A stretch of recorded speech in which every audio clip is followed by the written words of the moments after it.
अस्सलाम वालेकुम। साइंस की दुनिया की तरफ से कदीर कुरैशी और हसान सलीम आपकी खिदमत में हाजिर हैं। और आज हम फ़हम साइंस की सीरीज़ में आपके सवालों के जवाब देने के लिए आपकी खिदमत में हाजिर हुए हैं। तो हसान, कैसे हैं आप? मैं ठीक। आपका क्या हाल है? जी, बिल्कुल ठीक ठाक, ठीक ठाक। तो चलें सवालों की तरफ चलते हैं। कुछ सवालों के जवाब मैं दूंगा, कुछ सवालों के जवाब जो हैं आसान देंगे, और कुछ जो है हम दोनों आपस में बातचीत के ज़रिए फिर एलेबोरेट करेंगे। तो चलते हैं जी। पहला सवाल है ईमान अली का, मेलबोर्न से। और इनका सवाल है निकोला टेस्ला के बारे में कि लोग कहते हैं कि वो एक नाकाम और गरीब साइंसदान थे। तो क्या ये बात दुरुस्त है? तो ऐसा है कि निकोला टेस्ला बहुत बड़े और बहुत ज़हीन साइंसदान थे।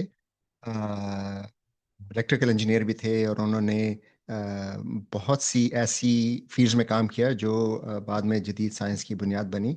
मिसाल के तौर पर उनका एक जो बड़ा काम था वो एसी पावर पे काम करने का था। और उनके उस जो हम असर थे थॉमस एडिसन, वो डीसी पर काम कर रहे थे।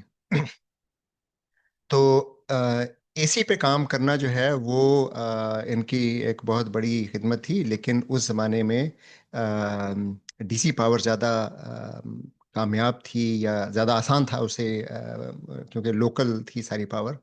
और थॉमस एडिसन जो थे वो एक बहुत मंजे हुए बिजनेसमैन भी थे, जबकि टेस्ला एक अच्छे साइंसदान थे, लेकिन इनको बिजनेस का, और जिसे हम कहते हैं कम्युनिकेशन स्किल्स या लोगों से बातचीत करने का जो स्किल होती है वो नहीं थी।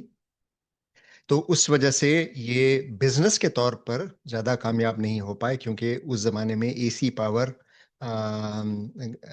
बिजनेस लेवल पे कामयाब नहीं हुई। थॉमस एडिसन के बहुत से ताल्लुकात थे बिजनेसमैन से, इसलिए उन्होंने डीसी पावर पर ज़्यादा जोर दिया।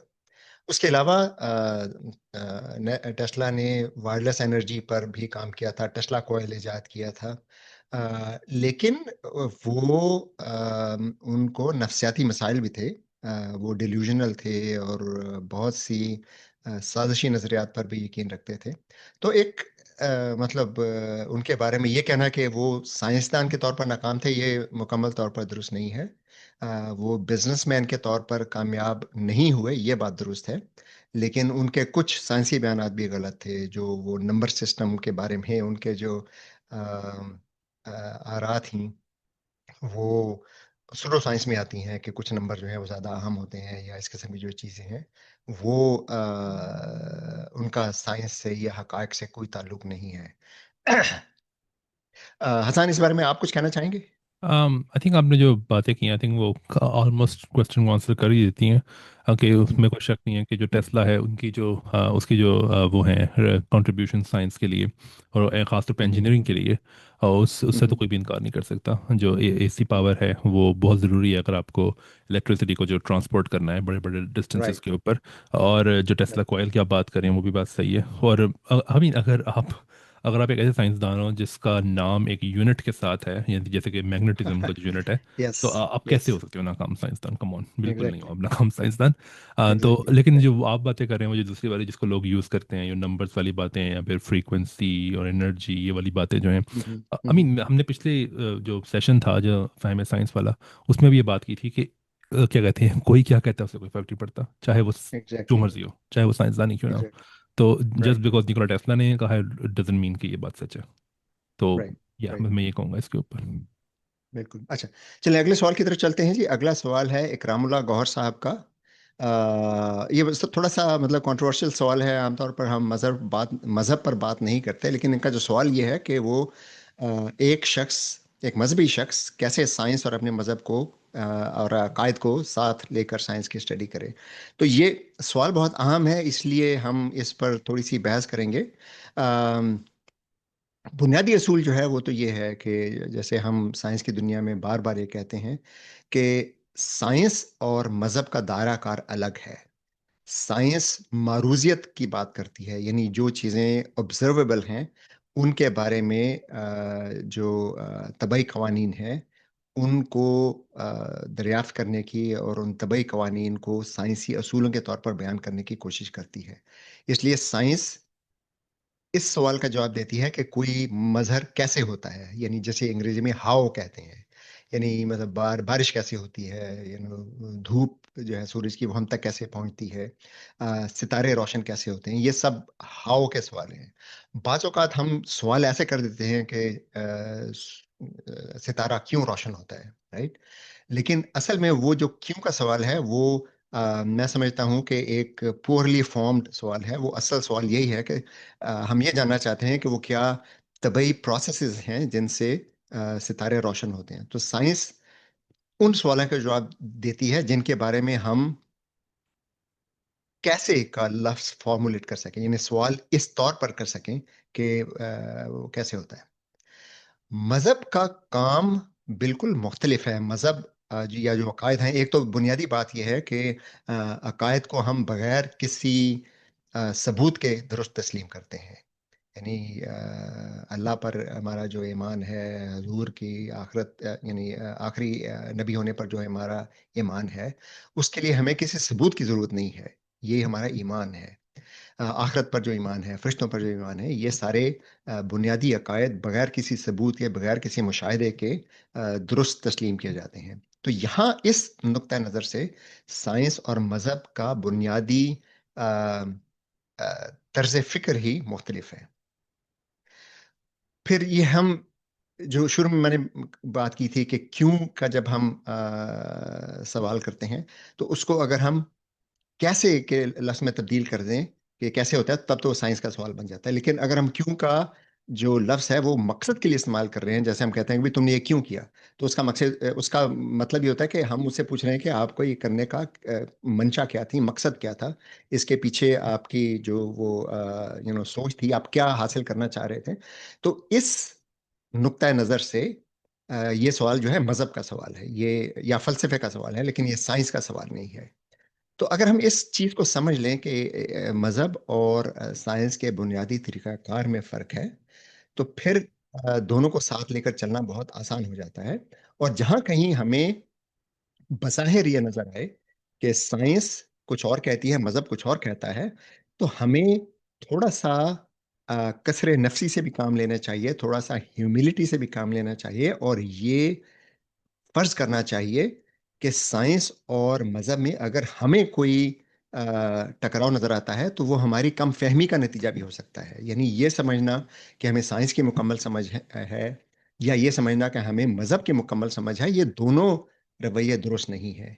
तो अगर हमें ये नज़र आता है और आमतौर पे जो मिसाल ली जाती है, वो इर्तिक़ा की मिसाल दी जाती है कि इर्तिक़ा का नज़रिया जो है, बहुत से लोगों को मज़हबी अकायद से मुतसादम मालूम होता है। तो मेरी उनसे हमेशा ये दरख़्वास्त होती है कि हम ये फ़र्ज़ करके चलें कि हमारी फ़हम मुकम्मल नहीं है। साइंस डेफ़िनिटली मुकम्मल नहीं है, साइंस कभी मुकम्मल नहीं होती। लेकिन ये समझना है कि मुस्तक़बिल में साइंस का नज़रिया गलत साबित हो जाएगा क्योंकि ये हमारे मज़हब से टकरा रहा है, ये तसव्वुर भी सही नहीं है। ये मुमकिन है कि हमें अपने अकायद की दुरुस्त समझ ना हो और जिस तरह वक़्त के साथ-साथ नज़रियात साइंस के नज़रियात बेहतर होते चले जाते हैं, उसी तरह हमारी मज़हब की समझ भी वक़्त के साथ-साथ बेहतर होती चली जाती है। यानी कुरान की तफ़ासीर आज से 600, 700, 800 साल पहले जो लिखी गई थीं अब हम नई जो जदीद इल्म है उसकी रोशनी में नई तफ़ासीर लिखी जाती हैं और लिखने की ज़रूरत है। मिसाल अगर आपको दूँ तो बहुत जो पुरानी तफ़ासीर हैं उसमें ज़मीन को फ्लैट कहा गया है। कुरान के जो तफ़ासीर हैं या ज़मीन को कायनात का मरकज़ कहा गया है। अब जो नई तफ़ासीर हैं जैसे आप लोग डॉक्टर ज़ाकिर नाइक को सुनते होंगे, वो बिल्कुल साफ़ कहते हैं कि कुरान में ज़मीन के फ्लैट होने का कोई ज़िक्र नहीं है। ज़मीन को एक कुर्रे की तरह कहा गया है। अ, अब वो तफ़सीर कैसे की जाती है वो तो ना मेरा इतना इल्म है, ना ये मौका है उसके बात करने का। लेकिन कुरान में ये चीज़ बार-बार ज़रूर आई है, आप सोचिए, गौर कीजिए, तुम सोचते क्यों नहीं? तुम देखते क्यों नहीं? राइट? और ये जो गौर करने का, देखने का ये जो दावत है, ये असल में इन मज़ाहिर को समझने की दावत है। तो उस फितरी मज़ाहर को समझने के लिए साइंस अब तक का बेहतरीन इंसानी इल्म है और इंसानी प्रोसेस है जो फितरी मज़ाहिर को देखने के लिए इंसान ने बनाया है। तो हम इस्लाम की तारीख में देखें कि मुसलमान साइंसदानों ने बहुत काम किया है और उन्होंने कभी ये नहीं कहा कि इस साइंस पर काम करने से हमारा ईमान खराब हो गया है। और मगरिब के साइंसदानों को भी देखें तो बहुत से साइंसदान आज भी बहुत से साइंसदान, खास तौर पर मैं फिर इर्तिका का जिक्र करूंगा कि इर्तिका की तहकीक पर काम करने वाले साइंसदान भी अपने मजहब को साथ लेकर चल रहे हैं। तो ये समझना कि अगर हम इर्तिका पर यकीन रखते हैं तो हमें मजहब छोड़ना पड़ेगा, अगर हम मजहब पर यकीन रखते हैं, तो साइंस को करना, ये सोच सही नहीं है। आखिर में मैं दोबारा ये अर्ज करूंगा कि हमें थोड़ा सा ह्यूमिलिटी, थोड़ा सा कसरे नफसी से काम लेना चाहिए कि शायद हमारी समझ में कमी है। तो मुसलमान बिल्कुल साइंस को पढ़ सकता है, तहकीक कर सकता है, अपने ईमान पर भी कायम रख सकता है और हम ये समझकर साइंस को स्टडी कर सकते हैं और करना चाहिए, और बहुत से लोग करते हैं, अ, कि ये अल्लाह ताला की तख्लीक को समझने के प्रोसेस का नाम। हसन, आप कुछ कहना चाहेंगे? नहीं, इस क्वेश्चन पे मैं कुछ नहीं कहूँगा। ठीक। तो अगले सवाल पे चलते हैं। अगला सवाल है जी साजिदा परवीन साहिबा का। उनका सवाल ये है, ये बहुत उम्दा सवाल है, ये हालांकि डायरेक्टली साइंस से मुतालिक सवाल नहीं है, लेकिन साइंस की तालीम से मुतालिक सवाल है, लेकिन बहुत ही आम सवाल है।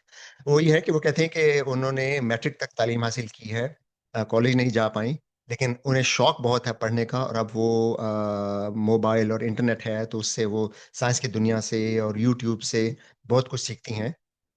तो उनका सवाल यही है कि हम घर बैठे तालीम हासिल कर सकते हैं, नहीं कर सकते?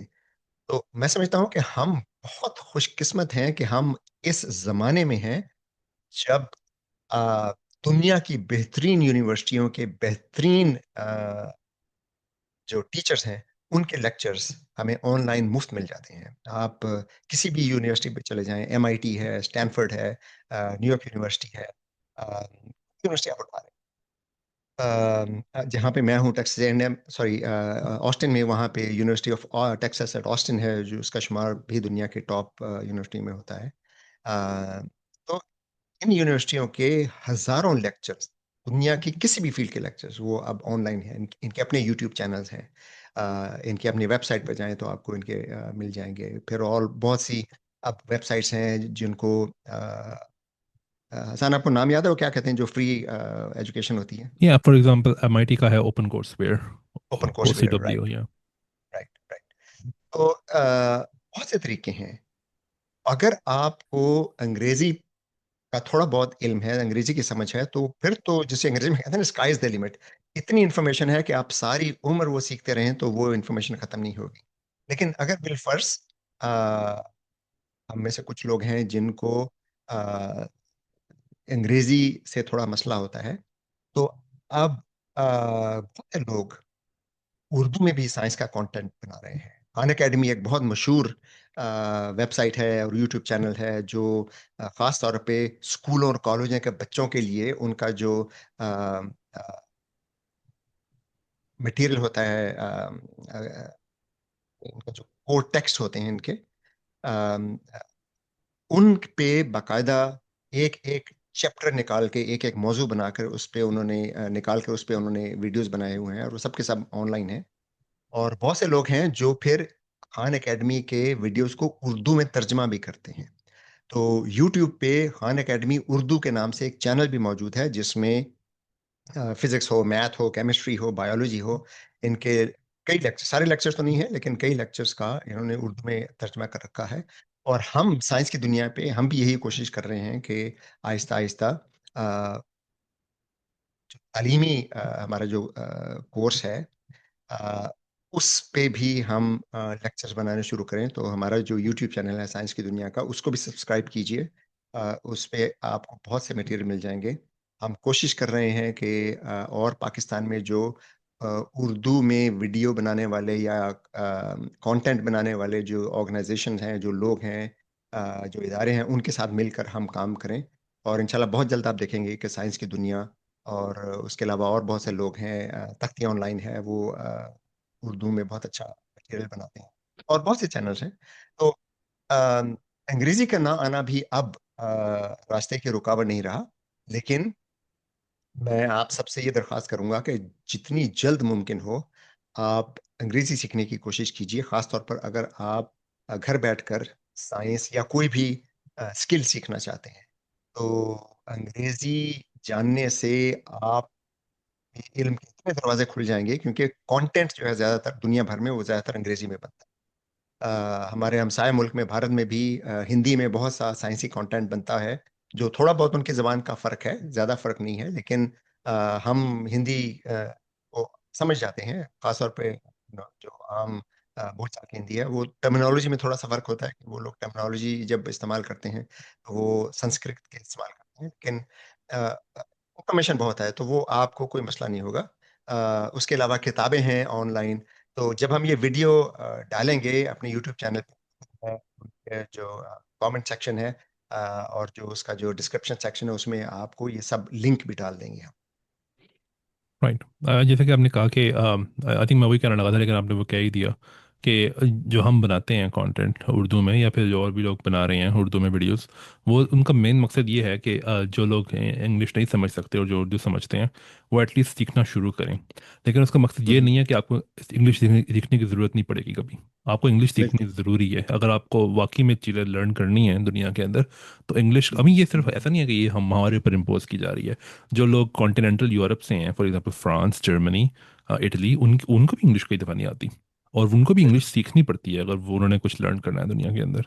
तो ये राइट, सिर्फ हमारे ऊपर नहीं है कि कई दफ़ा लोगों को लगता है कि ये हमारे ऊपर इम्पोज किया जा रहा है इंग्लिश का प्रॉब्लम। नहीं, ऐसा राइट। नहीं है। ये इवन कॉन्टिनेंटल यूरोप के अंदर भी ये प्रॉब्लम है कि इन लोगों, अगर आप आई थिंक जो अगर आप इटली चले जाओ, तो आई थिंक ऑन एवरेज पाकिस्तानियों की इंग्लिश बेटर है इटालियन, एवरेज इटालियन पर्सन से, क्योंकि उनको तो एक यस, लफ्ज़ भी नहीं आता कई दफ़ा इंग्लिश का। बिल्कुल, तो बिल्कुल, इंग्लिश बिल्कुल। का ना सीखना ये आज की दुनिया के अंदर ये अनएक्सेप्टेबल है, अगर आपने वाकई में लर्निंग करनी है, हायर लर्निंग बिल्कुल, इस दुनिया के अंदर। बिल्कुल। तो उसकी बहुत सारे तरीके, आई मीन आई थिंक अगर आप क्रिकेट कमेंट्री सुनना शुरू कर दो तो आपको वहीं से बहुत सारी इंग्लिश बोलनी आ जाएगी या समझनी आ जाएगी एटलीस्ट। तो उससे बहुत सारे तरीके इंग्लिश लर्न करने के आज आज की दुनिया के अंदर। और उसके अलावा अब तो एआई है, सबके पास है, और एआई यस। उर्दू भी समझता है, इंग्लिश भी समझता है। एआई एक बेहतरीन टूल है इंग्लिश सीखने के लिए भी। हम्म। उसके अलावा यूट्यूब पे उर्दू बोलने वालों के लिए अंग्रेजी सीखने के बहुत से बाकायदा कोर्सेज मौजूद हैं। तो या साइंस सीखना और कोई ज़बान सीखना, अब कोई मसला नहीं रहा, राइट। या आई थिंक लेकिन जी। इंग्लिश एक ऐसी चीज़ है जिसके ना ऐसा नहीं, अगर आपको इंग्लिश नहीं भी आती ना तो I'm श्योर आप पढ़ सकते हो इंग्लिश, राइट, क्योंकि आपको वो जो स्क्रिप्ट यूज़ होता है इंग्लिश के अंदर, लैटिन लेटर्स जो हैं ABC, आप पढ़ सकते राइट, हो एटलीस्ट, राइट। तो वो राइट। उतना मुश्किल नहीं होगा इंग्लिश सीखना आपके लिए। लेकिन मैंने देखा है ऐसे लोगों को जो कि सिर्फ इंग्लिश बोलते हैं US के अंदर, मेरे एक तो जानने वाले हैं जो उर्दू सीख रहे हैं, और उन्होंने कभी आज तक जो हम स्क्रिप्ट यूज़ करते हैं जो अरबिक स्क्रिप्ट है, वो आज तक उन्होंने कभी नहीं देखा। लेकिन अगर वो उर्दू सीख सकते हैं तो आप इंग्लिश क्यों नहीं सीख सकते? बिल्कुल सीख सकते हो। Exactly, exactly. लेकिन एक बात मैं कहूंगा कि साइंस सीखने के लिए सिर्फ वीडियो देखना काफी नहीं है। हम्म। यानी वीडियो देखने में ये होता है कि ये खुद मेरे साथ होता है कि वीडियो देखते हुए आपको ये लगता है कि आपको सब समझ आ गई, लेकिन बाद में अगर आप अपने आप से सवाल करें कि भाई हमें फलां चीज़ की समझ आई थी या नहीं आई थी, तो फिर आपको लगता है कि वाकई वो एक सही सा जज्बा तो एक मैं कहूँगा, मैं खुद ये करता हूँ, बचपन से करता आया हूँ, कॉलेज स्कूल के ज़माने में भी ये करता था कि नोट्स खुद बनाएं, क्योंकि जब आप लिखते हैं तो आपके दिमाग में मुख्तलिफ तरीकों से वो इन्फॉर्मेशन जारी होती है। एक तो वो कानों से और आंखों से जो इन्फॉर्मेशन जारी, जो आप देख रहे हैं और सुन रहे हैं, फिर आपकी जो टेक्टाइल फीडबैक है, जो आप लिखते हुए आप के दिमाग में इंफॉर्मेशन जा रही है, वो एक बहुत अच्छा तरीका है चीज़ों को समझने का, नोट्स लिखते वक्त। और बाद में आप अपने नोट्स पढ़ेंगे तो आपको फिर ये एहसास होगा कि भी मैंने जो लिखा था खुद मुझे समझ नहीं आ रहा, राइट। फिर आप जाके वो वीडियो दोबारा देखेंगे या आप नोट्स दोबारा पढ़ेंगे या सोचेंगे कि मैंने ऐसा क्यों लिखा था। उसके अलावा ये है कि हमारे यहाँ एक बहुत बड़ा मसला है कि हमें प्रॉब्लम सॉल्विंग नहीं सिखाई जाती, हमें सिर्फ साइंस भी जो कहा जाता है कि याद कर लो। तो साइंस जो है याद करने की चीज़ नहीं, समझने की चीज़ है, और वो प्रॉब्लम सॉल्विंग से ही समझ में आती है। तो प्रॉब्लम सॉल्विंग ज़रूर करें। हर कोई आप लेक्चर देखेंगे उसके साथ थोड़ा बहुत मटेरियल होगा जिसमें प्रॉब्लम्स भी साथ होंगी, या ऑनलाइन जैसे मैंने जिक्र किया था, मसनूई जहानत है, एआई है, चैट जीपीटी या क्लॉड, या आप कोई भी जो मसनूई जहानत इस्तेमाल करते हैं, वो उनसे आप पूछ लें कि मुझे ये इस मौजू पर कोई आसान प्रॉब्लम बना के दें, या मीडियम डिफिकल्टी की, या बहुत ज़्यादा मुश्किल प्रॉब्लम बना के दें, वो आपको प्रॉब्लम बना के भी दे सकते हैं। एक और बहुत हम्म। अच्छा तरीका है कि अगर आप किसी दूसरे के साथ मिल के स्टडी करें और फिर एक दूसरे को समझाएं। जैसे आप दोनों ने वीडियो देखा है, उसके बाद आप पहले टर्न लें कि आप अपना दोस्त या अपनी दोस्त जो है उनको समझाएं कि इसमें ये था। क्वेश्चन करें वो आपसे कि भी अच्छा ये इसका क्या मतलब है, फिर आप उनको समझाएं। फिर वही चीज़ जो है या कोई और जो वीडियो है वो दूसरे जो आपके फ्रेंड हैं वो आपको समझाएं। तो इस तरह आपस में डिस्कशन से या ग्रुप डिस्कशन, दो से ज़्यादा लोग भी हों, तो ये बहुत अच्छा तरीका है ये भी सीखने का। इससे एक दूसरे की गलतियां भी दुरुस्त होती हैं, अपने कॉन्सेप्ट भी दुरुस्त होते हैं। और ये तो एक ट्राइड एंड ट्रू एक्सियम है कि teaching is the best way of learning. जब आप दूसरों को सिखाते हैं, जैसे अभी हसान ने अभी जो लेक्चर दिया था, अब जाहिर है कि ये लेक्चर बनाने के लिए उन्हें बहुत सी स्टडी करनी पड़ी होगी। और फिर जब आप किसी दूसरे को टीच करते हैं, तो आपके जहन में जब तक वो कॉन्सेप्ट क्लियर नहीं होगी, आप दूसरों को नहीं समझा सकते। तो teaching is the best way of learning, तो ये भी आप अपने जहन में रखिए। या आई थिंक तो जब आप टीच करते हो ना तो आपको ना समझ आती है कि एक पॉइंट से दूसरे पॉइंट तक ना आपको लगा था कि आपके पास एक आर्ग्यूमेंट है, लेकिन जब आपको एक्सप्लेन करना पड़ेगा ना किसी को, तो हो सकता है बिल्कुल, कि कभी अभी बिल्कुल। आपको समझ आए कि नहीं नहीं एक्चुअली मेरे पास यहाँ से यहाँ जाने का आर्ग्यूमेंट नहीं है। और वो आपको एग्जैक्टली, तभी समझ आएगा एग्जैक्टली। जब आप टीच करोगे किसी को। फॉर एग्जाम्पल बिल्कुल। एक वक्त था, मैं काफ़ी टाइम से छोड़ा हुआ है ये करना, लेकिन मैं ना लेक्चर्स बनाता था फिर उसके ऊपर। तो उसमें मुझे याद है कि एक पॉइंट था जहाँ पे ना क्वांटम फील्ड थ्योरी की एक बुक है पेस्किन एंड श्रोडर, जो कि सबसे बड़ी बुक है उसकी, हम्म, क्वांटम फील्ड थ्योरी की। उसके अंदर मुझे पता लगा था कि गलती है एक, जो कि मैं हम्म, पढ़ रहा हूँ 2016 से, मुझे वो गलती कभी नज़र नहीं आई थी। और वो मैंने इसमें मुझे सिर्फ तब नजर आई जब मैंने टीच किया वो कोर्स, तो मुझे एक्चुअली में बिल्कुल। पढ़ना पड़ा कि मुझे ये नहीं पढ़ना, तो पढ़ तो मैं पहले भी रहा था, लेकिन मुझे हर पॉइंट एक्सप्लेन करना था। तो उससे बहुत फर्क पड़ता है जब आप टीच करते हो किसी को। एग्जैक्टली, और ये जो आपने एग्जैक्टली। पहले बात कर रहे थे ना कि वीडियो देखने के आपको लगता है कि आपको साइंस आती है, वो बिल्कुल ऐसे है कि आप किसी को पियानो बजाते हुए देखो और आपको लगे कि मैंने देख लिया, मुझे भी आता है। ऐसे नहीं होता जब तक आप खुद नहीं बिल्कुल, बजाओगे बिल्कुल, पियानो। बिल्कुल।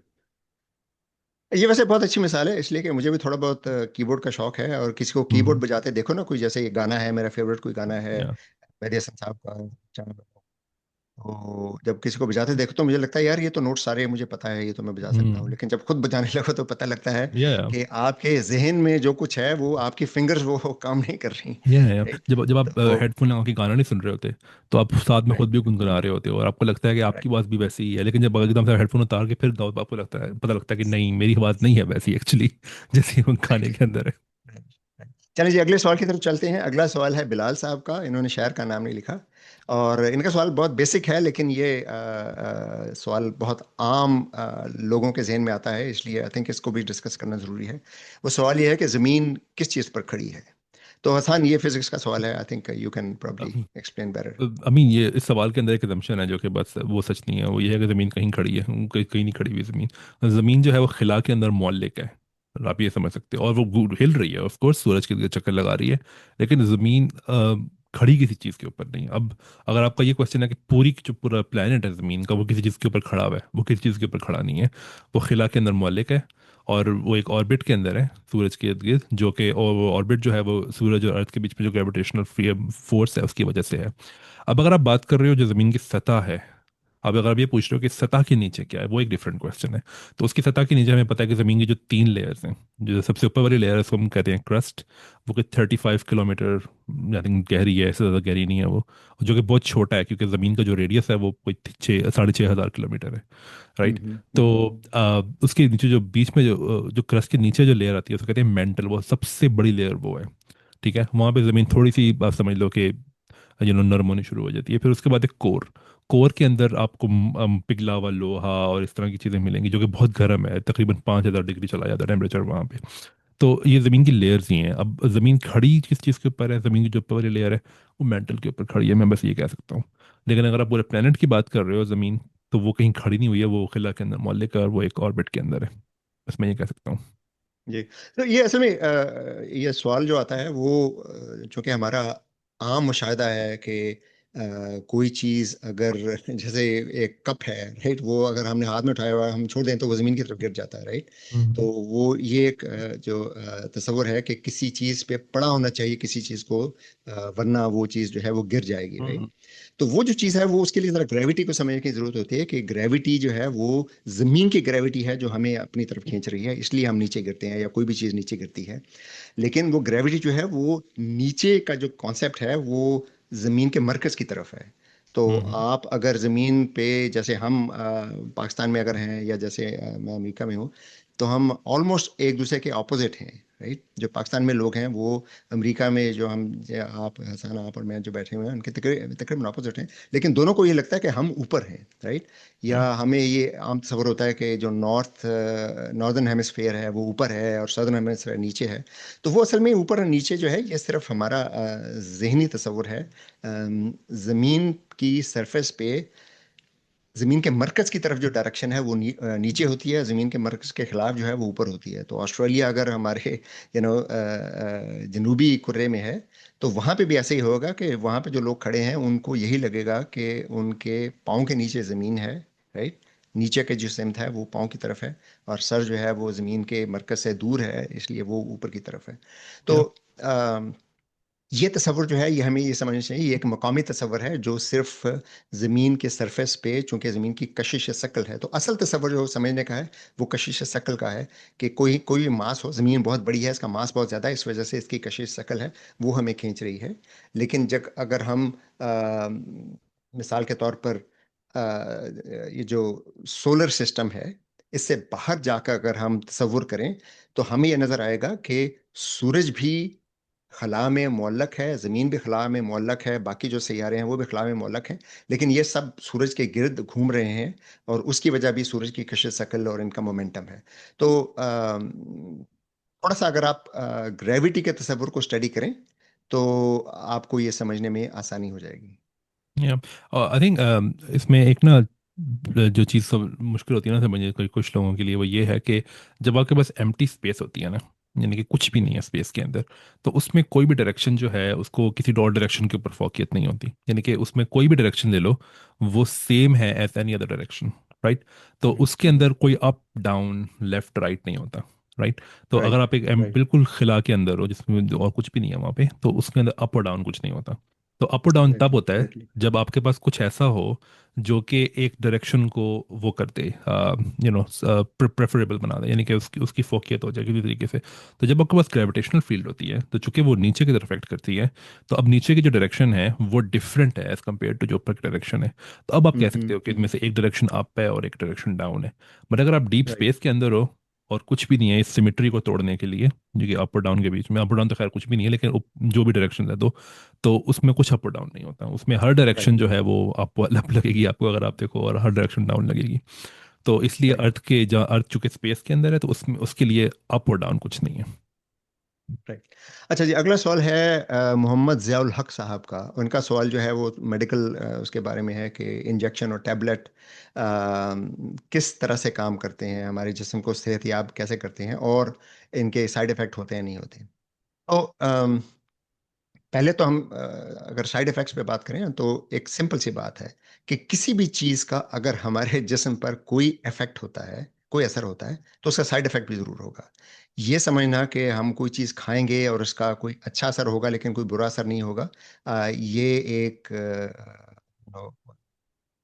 गैर साइंसी तस्वुर है। क्योंकि साइड इफ़ेक्ट जो है वो हमने डिफ़ाइन किया है कि कौन-सा इफ़ेक्ट जो है वो अच्छा है, कौन-सा बुरा है। अ, जिस्म के अंदर जो है वो एक बायोकेमिस्ट्री होती है, राइट? केमिस्ट्री जो है उसके मुख्तलिफ़ केमिकल बनते हैं। कुछ केमिकल जो है हमें फ़ायदा देंगे, कुछ हमें नुकसान देंगे। तो डॉक्टरों का काम या जो दवा साज़ कंपनियाँ उनका काम ये होता है कि दवाएँ ऐसी बनाएँ जिनमें ऐसे केमिकल्स बनने का इम्कान कम हो जिनका हमें नुकसान हो सकता है। लेकिन साइड इफ़ेक्ट किसी कोई भी चीज़ खाएँ आप, इवन पानी का साइड इफ़ेक्ट होता है। पानी अगर बहुत ज़्यादा पी लें तो उससे मौत भी हो सकती है। वो पानी अगर जरूरत से ज्यादा हो जिसमें, तो जिसमें इलेक्ट्रोलाइट्स इतने कम हो जाते हैं, कसाफत इलेक्ट्रोलाइट्स की इतनी कम हो जाती है कि फिर ना आपके न्यूरॉन्स काम कर सकते हैं, ना आपके मसल काम कर सकते हैं, दिल धड़कना छोड़ देता है, ब्रीदिंग बंद हो जाती है और उससे मौत हो सकती है। तो साइड इफेक्ट हर चीज का होता है। अच्छा, अब ये बात करते हैं कि टैबलेट्स काम कैसे करती हैं। तो जब आप गोली खाते हैं तो जाहिर है सबसे पहले वो मैदे में जाके वो हल होती है, और फिर गोलियों को ऐसे बनाया जाता है, उसके ऊपर जो होल है वो ऐसा बनाया जाता है कि जिस गोली को डॉक्टर्स ये चाहते हैं कि वो मैदे में हल हो, उसका होल ऐसा होता है कि वो मैदे में जो एसिड्स होते हैं उससे वो हल हो जाता है, और फिर वो गोली जो है, उसकी दवा जो है, एक्चुअल दवा, वो मैदे में जो अज्जा है उनके साथ शामिल हो जाती है। कुछ जो है वो आंतों में जाके उनको रिलीज होना होता है। तो उनकी फिर जो कवर है वो ऐसा बनाया जाता है कि वो मैदे में मुकम्मल तौर पर हल ना हो। लेकिन बहरहाल जो दवा आपके जिस्म में किसी भी जगह किसी मसले के लिए गोलियों के तौर पे दी जाती है, वो उसका प्रोसेस ये होता है कि वो गोली आपके मैदे में जाती है, आंतों में जाती है, वहाँ से वो जो केमिकल हैं उसके वो हल होते हैं, फिर वो आंतों में जज्ब होकर खून में शामिल हो, जिस तरह बाकी खुराक जज्ब होकर खून में शामिल होती है, और फिर वो दौरान खून के साथ जिस्म के हर हिस्से में पहुंचते हैं। लेकिन वो जो केमिकल है दवा में, वो काम अपना उसी जगह दिखाता है जहां पे दवा का काम करने की जरूरत, मतलब एक मिसाल लें कि जो दर्द की दवा है, अब वो दर्द की दवा हर जगह जा रही है, लेकिन उसका असर उसी जगह होगा जहां पे आपको दर्द महसूस हो रही है। उसकी वजह ये है कि वो जो केमिकल है उसका उसका काम उन सिग्नल्स को रोकना है जो दर्द की वजह से, या दर्द जहां पे है वहां चोट की वजह से जो सिग्नल बन रहे हैं और दिमाग तक जा रहे हैं, दर्द की दवा जो है असल में उन सिग्नल्स को रोकती है। तो वो सिग्नल्स चूंकि सिर्फ उसी जगह पैदा हो रहे हैं जहाँ पे दर्द हो रही है, तो वो जाहिर है कि वो असर वहीं करेगी, लेकिन जाती आपके पूरे जिस्म में है। इसी तरह इंजेक्शन जो है वो आप सीधा खून में लगाया जाता है, लेकिन उसका भी मकसद यही होता है कि खून में इंजेक्शन लगेगा, या बाज जो है वो मसल्स में लगते हैं इंजेक्शन।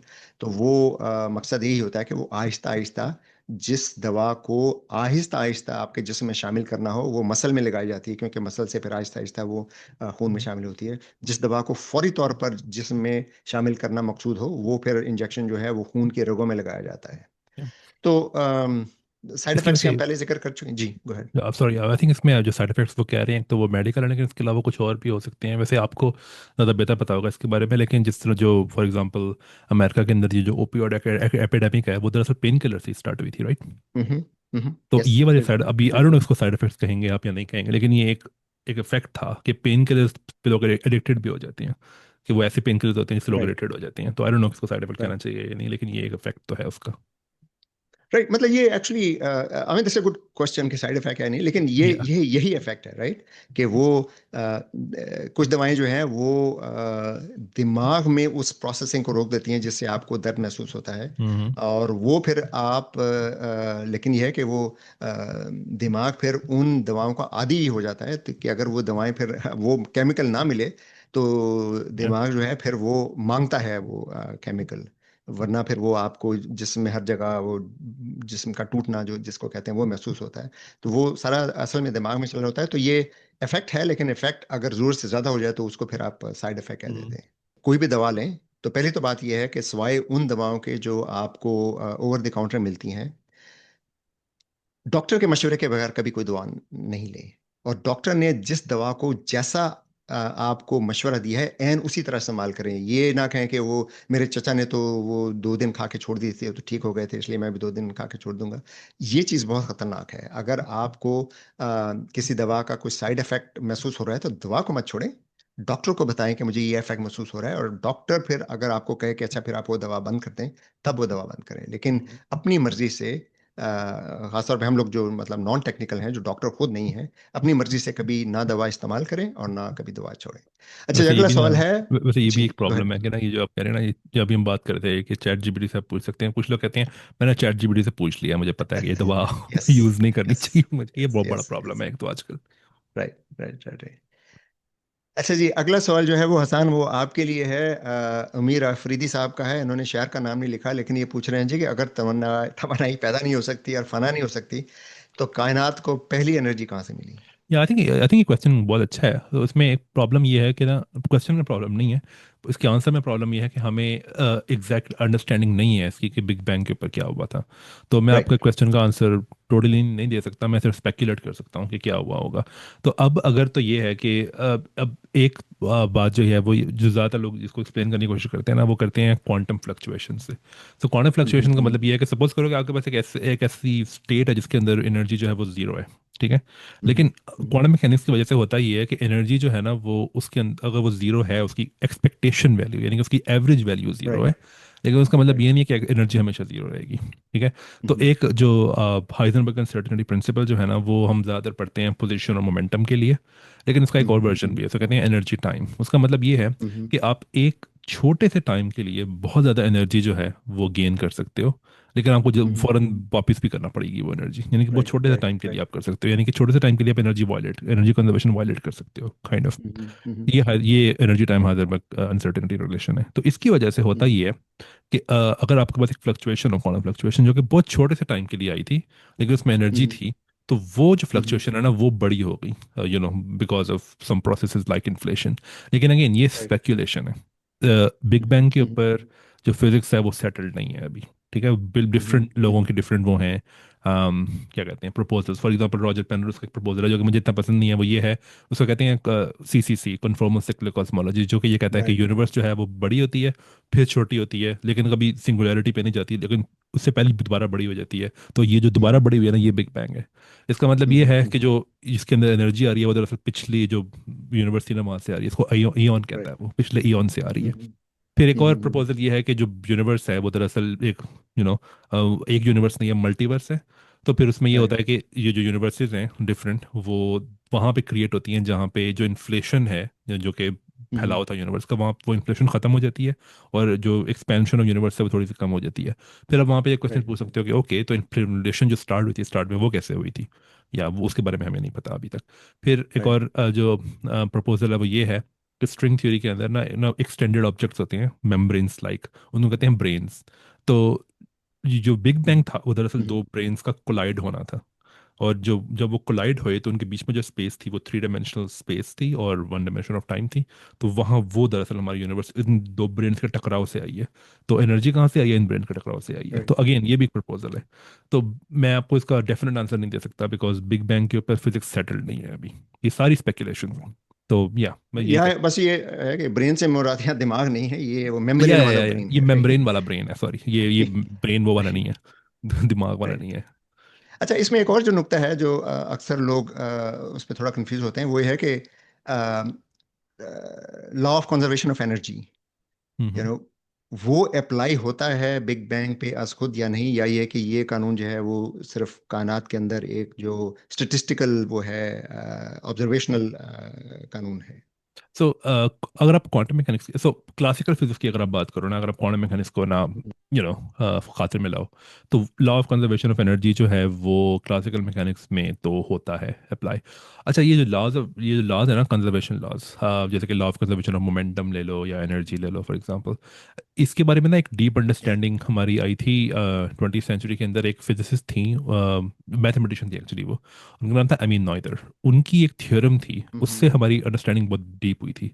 और अंडरस्टैंडिंग ये थी कि जो जितने भी कंजर्वेशन लॉज है ना, ये दरअसल सिमिट्री से आते हैं। अगर आपके पास एक सिमिट्री है ना सिस्टम की, तो उस सिमिट्री के कॉरेस्पॉन्डिंग एक कंजर्वेशन लॉ भी होगा। तो फॉर एग्जांपल जो law of conservation of momentum है, वो इससे आता है कि आपके पास एक डायरेक्शन जो है ना, उसमें आप ट्रांसलेशन कर दो, अगर यानी कि सपोज करो कि मैं इस डायरेक्शन में जाता हूँ और फिजिक्स चेंज नहीं होती, अगर ऐसा है तो आपके पास इस डायरेक्शन का जो मोमेंटम है ना वो कंजर्व रहेगा। तो ये यानी कि एक राइट। सिमेट्री है, इसके कॉरेस्पॉन्डिंग एक कंजर्वेशन लॉ है। तो जो law of conservation of energy है ना, वो दरअसल है टाइम ट्रांसलेशंस के लिए, यानी कि कोई एक वक्त एक दूसरे वक्त से डिफरेंट नहीं है। तो अगर ये राइट। सिमेट्री आपके पास है ना, कि अगर आप टाइम में आगे चले जाओ तो फिजिक्स चेंज नहीं होती, स्टेट चेंज हो सकती है, मैं यही कह रहा कि यूनिवर्स सेम रहेगी, क्योंकि यूनिवर्स का सेम हो या होना या ना होना, वो ये है कि यूनिवर्स की स्टेट चेंज हो गई है, लेकिन लॉज ऑफ फिजिक्स सेम है हर टाइम के ऊपर। अगर राइट। तो ये बात राइट। सच है, तो इसका मतलब है कि आपके पास ये टाइम ट्रांसलेशन इनवेरियंस है, इसको कहते हैं, ये सिमेट्री है टाइम ट्रांसलेशन में। अगर ये राइट। सिमेट्री आपके पास है ना, तो आपकी एनर्जी कंजर्व रहेगी। तो एनर्जी कंजर्वेशन यहाँ से आती है क्लासिकल फिजिक्स में।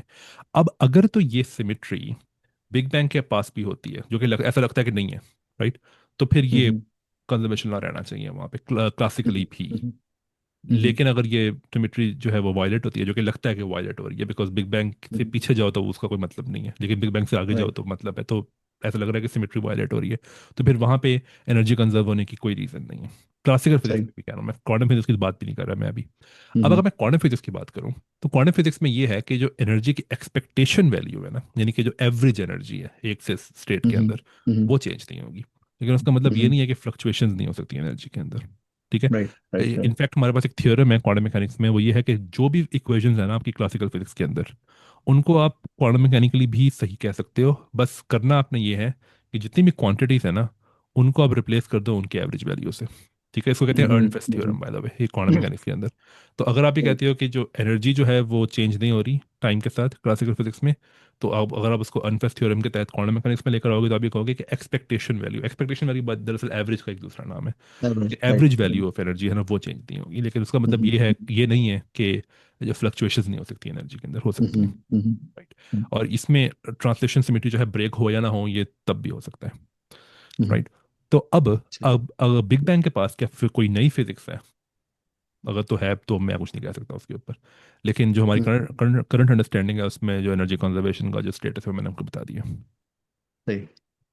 अच्छा जी, अगला सवाल जो है वो असद साहब का है। इन्होंने भी शहर का नाम नहीं लिखा, और इनका सवाल जो है वो ये है कि इंसान ने बोलना कैसे सीखा, और से अल्फाज और उसके मानों का इल्म कैसे हुआ। तो किसी भी चीज़ के आगाज़ के बारे में सवालात जो होते हैं वो बहुत मुश्किल होते हैं, क्योंकि वो ज़ाहिर है हमारा साइंसी इल्म जो है महदूद है। और हम मज़हब को बीच में लाए बगैर, हम जब बात करते हैं साइंस की, तो मज़हब को बीच में लाए बगैर बात करते हैं। तो ज़ाहिर है कि हमें ये इल्म नहीं है कि इंसान ने बोलना कैसे सीखा, लेकिन ये है कि हमें ये अब काफ़ी हद तक समझ है कि इंसान के दिमाग का इर्तिका कैसे हुआ। बाकी जो हमारे करीबी इर्तिकाई जो स्पीशीज़ हैं, उनका दिमाग का स्ट्रक्चर और इंसान के दिमाग का स्ट्रक्चर जो है वो काफ़ी हद तक मिलता जुलता है। लेकिन कुछ जगहों पे इन स्ट्रक्चर्स में डिफरेंसेस भी हैं, राइट। मुख्तलिफ इंसानी दिमाग के कुछ स्ट्रक्चर जो हैं वो बाकी जानवरों से कुछ मुख्तलिफ हैं। तो इंसान के दिमाग में एक हिस्सा होता है जिसे हम ब्रोकास एरिया कहते हैं, जो हमें अब पता है कि वो बोलने में मदद करता है। और एक वो हिस्सा है जिसे हम वर्निकीज एरिया कहते हैं, जो ज़बान को, यानी जो स्पोकन लैंग्वेज है उसको समझने में मदद करता है। तो ये जो एरियाज हैं ये इंसानी दिमाग में बाकी जानवरों की निस्बत ज़्यादा पेचीदा हैं, ज़्यादा बड़े हैं। तो ये एक वजह है इर्तिकाई तौर पर इंसान को दूसरे जानवरों की निस्बत आवाज के ज़ेरो बम पर कंट्रोल करने में ज्यादा काबिलियत है। और इस ज़ेरो बम से हम इंफॉर्मेशन इनकोड कर सकते हैं। जुबान जो है, स्पोकन लैंग्वेज जो है, वो असल में इंफॉर्मेशन इनकोडिंग है, राइट। हम आवाज क्या है, लहरें हैं हवा की, राइट। तो उन लहरों में हम इंफॉर्मेशन इनकोड करते हैं, जो वही शख्स डिकोड कर सकता है जिसको जबान के समझ हो। तो ये जबान का बोलना और समझना, ये असल में इंफॉर्मेशन कोडिंग और डिकोडिंग का प्रोसेस है, राइट। हम्म। तो इंसान के दिमाग में जो एरियाज हैं, ये मैंने जो जिक्र किया था, ब्रोकास एरिया और वर्निकीज एरिया, इनकी वजह से इंसान उस इंफॉर्मेशन को एनकोड कर सकता है, और जो सुनता है उसके डिकोड कर सकता है।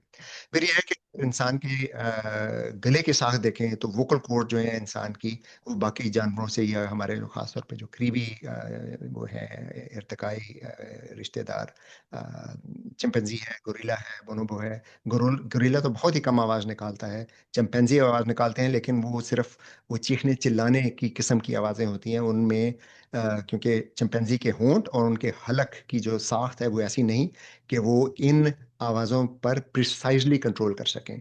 तो इंसानों के जबड़े की साख्त निस्बतन गोल होती है, जिस वजह से इंसान का जो जबान और दांतों के अंदर का जो हिस्सा है मुंह का, और हलक तक, वहाँ पे जो रेजोनेंसेस बनती हैं, और जो जबान और दांतों की पोजीशन से हम आवाज़ों को मॉड्यूलेट कर सकते हैं। फिर जो हमारा जो नरखरा है, या जो वॉइस बॉक्स है, हमारा हलक जो है, उससे हम मुख्तलिफ या जो नरखरा जिसे कहते हैं या वॉइस बॉक्स कहते हैं, उससे मुख्तलिफ हम फ्रीक्वेंसीज निकाल सकते हैं।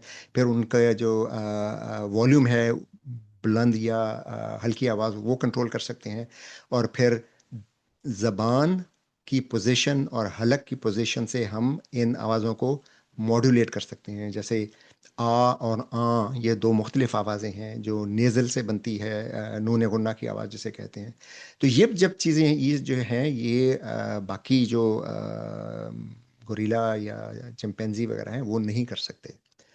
कुछ जानवर हैं जो ये आवाज़ें निकाल सकते हैं, जैसे तोता है, इसलिए कि उनके हलक का स्ट्रक्चर जो है और ज़बान का स्ट्रक्चर वो थोड़ा बहुत क्योंकि तोते की अगर आप ज़बान देखें तो वो मोटी होती है। कुछ जानवर बोल सकते हैं, लेकिन वो समझ नहीं सकते। समझने का जो ताल्लुक है वो दिमाग के स्ट्रक्चर से है, वो सिर्फ इंसानों में है। तो ये हम्म, अब शुरू कैसे हुआ इसके बारे में तो हम कुछ नहीं जानते, लेकिन अंदाज़ा जो है साइंसदानों को यही है कि शुरू शुरू में इशारों से बातें करते थे और आवाज़ों के सिर्फ ज़ेरो बम से। लेकिन फिर एक वो, चूंकि इंसान बहुत ज़्यादा सोशल जानवर है, तो फिर मुख्तलिफ सोशल ग्रुप्स में मुख्तलिफ आवाज़ों के साथ लोगों ने मुख्तलिफ माने एसोशिएट करने शुरू किए, राइट। तो इस तरह से हम्म, ये जैसे बच्चों को भी देखें, बच्चे जब सीखते हैं तो वो पहले आवाज़ें सुनते हैं और फिर उसको एमुलेट करते हैं। उनको समझ नहीं होती क्या है, लेकिन वो उसी आवाज़ को दोबारा निकालने की कोशिश करते हैं। तो या ये एक यानी एक बहुत लंबा प्रोसेस है, हजारों लाखों सालों पर जो मुहित और उस तरह से ज़बान सीखी इंसान ने। लेकिन ये है कि ये अभी कंजेक्चर्स हैं, यानी ये मफरूजात हैं। अभी कोई ऐसी थ्योरी नहीं है जिसके बारे में हम मुकम्मल तौर पर ये आई कह थिंक हमें सकें कि हमें वैसे ये भी नहीं पता ना कि लैंग्वेज कैसे स्टार्ट हुई थी, वो भी एक अनसॉल्व्ड क्वेश्चन है। एग्जैक्टली। Yeah. तो एग्जैक्टली, वैसे इसमें बिल्कुल एक और सही। मजेदार बात यह है कि आई डोंट नो कि आई थिंक इसके बारे में शायद आपको ज़्यादा पता हो कि आप बचपन में बचपन से लेके या एक ख़ास उम्र तक जो आवाज़ें निकाल सकते हो, अगर आपको कोई हम्म। पर्टिकुलर आवाज़ सीखनी पड़े ना, जो कि अपनी जवानी में फॉर एग्जांपल हम्म। 30s के अंदर या तो वो आप कई राइट। दफा नहीं निकाल राइट। सकते बस। फॉर एग्जांपल मेरी एक बिल्कुल। अमेरिकन फ्रेंड है, वो ड़ नहीं बोल सकती, जो ड़ की आवाज़ एग्जैक्टली। नहीं होती, क्योंकि उसको सिर्फ राइट। इंग्लिश आती है, इंग्लिश में ड़ नहीं होता। और राइट। फॉर एग्जांपल आपको पता होगा कि बहुत सारे जो लोग जो अरबिक बोलते हैं वो प नहीं बोल सकते, राइट, बिकॉज उन्होंने बचपन से ये सीखा हुआ है। तो आई डोंट नो कि ये एग्जैक्टली। आई थिंक वो वही है जो आप कह रहे हैं कि हालत का स्ट्रक्चर ऐसा बना हुआ है कि आप कुछ आवाज़ें नहीं बोल सकते हो। एग्जैक्टली। एग्जैक्टली। और फिर यह है कि बच्चा जब पैदा होता है तो उसका दिमाग बहुत प्लास्टिक होता है, यानी मोल्ड हो जाता है इजीली, राइट। चार हम्म, पाँच छः सात आठ साल जैसे जैसे उम्र बढ़ती है वो प्लास्टिसिटी दिमाग की जो है कम होती रहती है। तो बचपन में जो हम जबानें सीखते हैं, जो आवाज़ें सीखते हैं, जैसे हम्म, फ्रेंच में आवाज़ें हैं जो अंग्रेज नहीं निकाल सकते, हम लोग नहीं निकाल सकते फ्रेंच जो या आवाज़ें हैं, राइट। या अरबी की समथिंग। आवाज़ें जो हैं वो हम नहीं निकाल सकते। अरबी में जो यानी अगर आप उर्दू के जो वो हैं अल्फ़ाबेट्स, हरूफ तरजीह देखें, राइट। तो अब उसमें देखें कि अ, ज़ाल की आवाज़ के लिए कितने अलग अलग हरूफ हैं। जे है, ज़ाल है, या ज़ुआद है, राइट। या अ, तो मैं ये मैं अभी रिसेंटली ना सॉरी। अपनी एक अपने अमेरिकन फ्रेंड को ना उर्दू के अल्फ़ाबेट्स बता रहा था, तो मैंने तब ये रियलाइज़ किया था कि यार ज के लिए कितने अल्फ़ाबेट्स यस। मुझे पता भी नहीं था यस। पहले। राइट। तो इसलिए कि उर्दू तो मुख्तलिफ ज़बानों से मिल के बनी है ना, उसमें कुछ संस्कृत के लफ्ज़ हैं, कुछ फ़ारसी के लफ्ज़ हैं, कुछ अरबी के लफ्ज़ हैं, और कुछ जो हैं वो टर्किश और इधर उधर की ज़बानों के लफ्ज़ हैं। तो इनके फ़ोनेटिक्स जो हैं वो मुख्तलिफ हैं। तो हमने जब अरबी से हमने अपना अल्फ़ाबेट्स लिए, फिर फ़ारसी वालों ने जो अल्फ़ाबेट्स उनमें ऐड किए थे वो निकाले। फिर उसके बाद हमने एडिशनल जो, जैसे रे है, राइट। हम्म, ये अरबी फ़ारसी में नहीं है, ये सिर्फ जो बरसगरी के ज़माने हैं उनमें ये आवाज़ है, या अफ्रीकन आवाज़ों में है ये। तो उसके लिए फिर हमने रे के ऊपर छोटा सा तोय लगा के उसको रे बना दिया, राइट। या तो अभी भी अगर आप ये देखें कि उर्दू और पंजाबी दोनों एक ही हरूफ तहजीद से लिखे जाते हैं, लेकिन ज़बान पंजाबी के कुछ फोनेटिक्स हैं जो उर्दू में नहीं है। उर्दू में नहीं, और जैसे इसके हम अलावा और भी हैं। फॉर एग्जांपल मेरी एक दोस्त है, वो वो इंडिया से है, वो हिंदी तो बोलती है, वो मराठी भी बोलती है। मराठी के अंदर कुछ ऐसी आवाज़ें हैं जो मैं नहीं निकाल सकता, वो कहती है निकालो, मैं यस। नहीं निकाल सकता वो। एग्जैक्टली। Exactly, right. तो ये तो खैर बहुत वो है कि बचपन में जो आप सीख जाएं वो सीख जाएं, उसके बाद वो कुछ आवाज़ें ऐसी जो आप नहीं निकाल सकते। राइट। अच्छा जी। इसमें अगला इसमें एक सवाल और जो है वो जी। सॉरी, इसमें एक गो और अहेड। मजेदार बात है, अगर कोई हाँ जी। इंटरेस्टेड हो इसमें। मैं ये सुन के काफ़ी हैरान हुआ था कि ना, मैंने ये रियलाइज़ किया कि ना, अगर आप एक एक्सेंट जो है ना वो कोई 12 साल की उम्र से पहले बोल लो ना, हम्म। तो वो एक्सेंट हम्म। आपका रहता है जिंदगी भर। लेकिन अगर आप बारह बिल्कुल। तेरह साल के बाद बोलो तो वो आप नहीं कर सकते। फॉर एग्जाम्पल मैं मेरा था एक फैमिली से, उनके ना दो बच्चे थे, हम्म। वो दोनों वो यूएस में आए थे, वो आई थिंक रशिया से आए थे। उनकी जो हम्म। बड़ी बहन थी ना वो तब आए थे जब जब उसकी बड़ी बहन जो थी ना वो 15 16 साल की थी। जो उसका भाई है हम्म। वो 8 साल का था। उसके भाई का हम्म। अमेरिकन एक्सेंट है, लेकिन उसका अमेरिकन एक्सेंट नहीं है। यप। यप। और अब ये मुझे नहीं पता था कि ये इतना डिपेंडेंट है एज के ऊपर। एग्जैक्टली बचपन में जो हम सीख जाएं वो, जैसे अब हम लोग बोल, मैं और आप जो बोलते हैं वो ऑब्वियसली हमारा देसी एक्सेंट है, राइट, जो या यहाँ के बोलने वाले साफ समझ जाते हैं कि ये या एशियन, खासतौर पे साउथ एशिया से है। हम्म अच्छा, ये अगला सवाल है कासिम अली साहब का, एबटाबाद से है। ये थोड़ा सा जेनेरिक सवाल है। वो ये है कि देसी घी, देहात में जो लोग हैं वो देसी घी बहुत खाते हैं, जो वो गाय या भैंस के दूध से बनाया जाता है। तो इसे बहुत खालिश गज़ा समझा जाता है, लेकिन साइंस इस बारे में क्या कहती है, मुफीद है या नहीं है, कोलेस्ट्रॉल का बढ़ना जो है। तो देसी घी के बारे में यह है कि जो ग़िज़ा की साइंस है, वो मैं ये समझता हूँ कि फिजिक्स केमिस्ट्री से बहुत ज़्यादा मुश्किल साइंस है। क्योंकि फिजिक्स, ऐसा नहीं कि फिजिक्स आसान है, फिजिक्स भी बहुत मुश्किल साइंस है, लेकिन अगर आप फिजिक्स से अगर आप केमिस्ट्री पे आए तो केमिस्ट्री ज़्यादा मुश्किल हो जाती है फिजिक्स से, और उसके बाद आप बायोलॉजी पे जाएं तो वो बायोलॉजी जो है वो केमिस्ट्री से ऑर्डर ऑफ मैग्नीट्यूड ज़्यादा कॉम्प्लेक्स हो जाती है, क्योंकि वो फिर कॉम्बिनेशन इतने बन जाते हैं। फिर उससे अगर आप इंसानी जिस्म में जो बायोलॉजिकल प्रोसेसेस हैं उन पे जाएं, तो इन सब को स्टडी करना, और इस तरह से स्टडी करना कि आप, जैसे अगर आप आमतौर पे साइंस को स्टडी करने का क्या तरीका होता है कि आप दो ग्रुप लेते हैं लोगों के। एक को, जैसे दवा को अगर किसी को स्टडी करना हो, तो एक को आप दवा देते हैं, दूसरे को प्लेसिबो देते हैं, और फिर देखते हैं कि दोनों में कैसा रहा। किसी को पता नहीं होता उनको क्या मिल रहा है, राइट।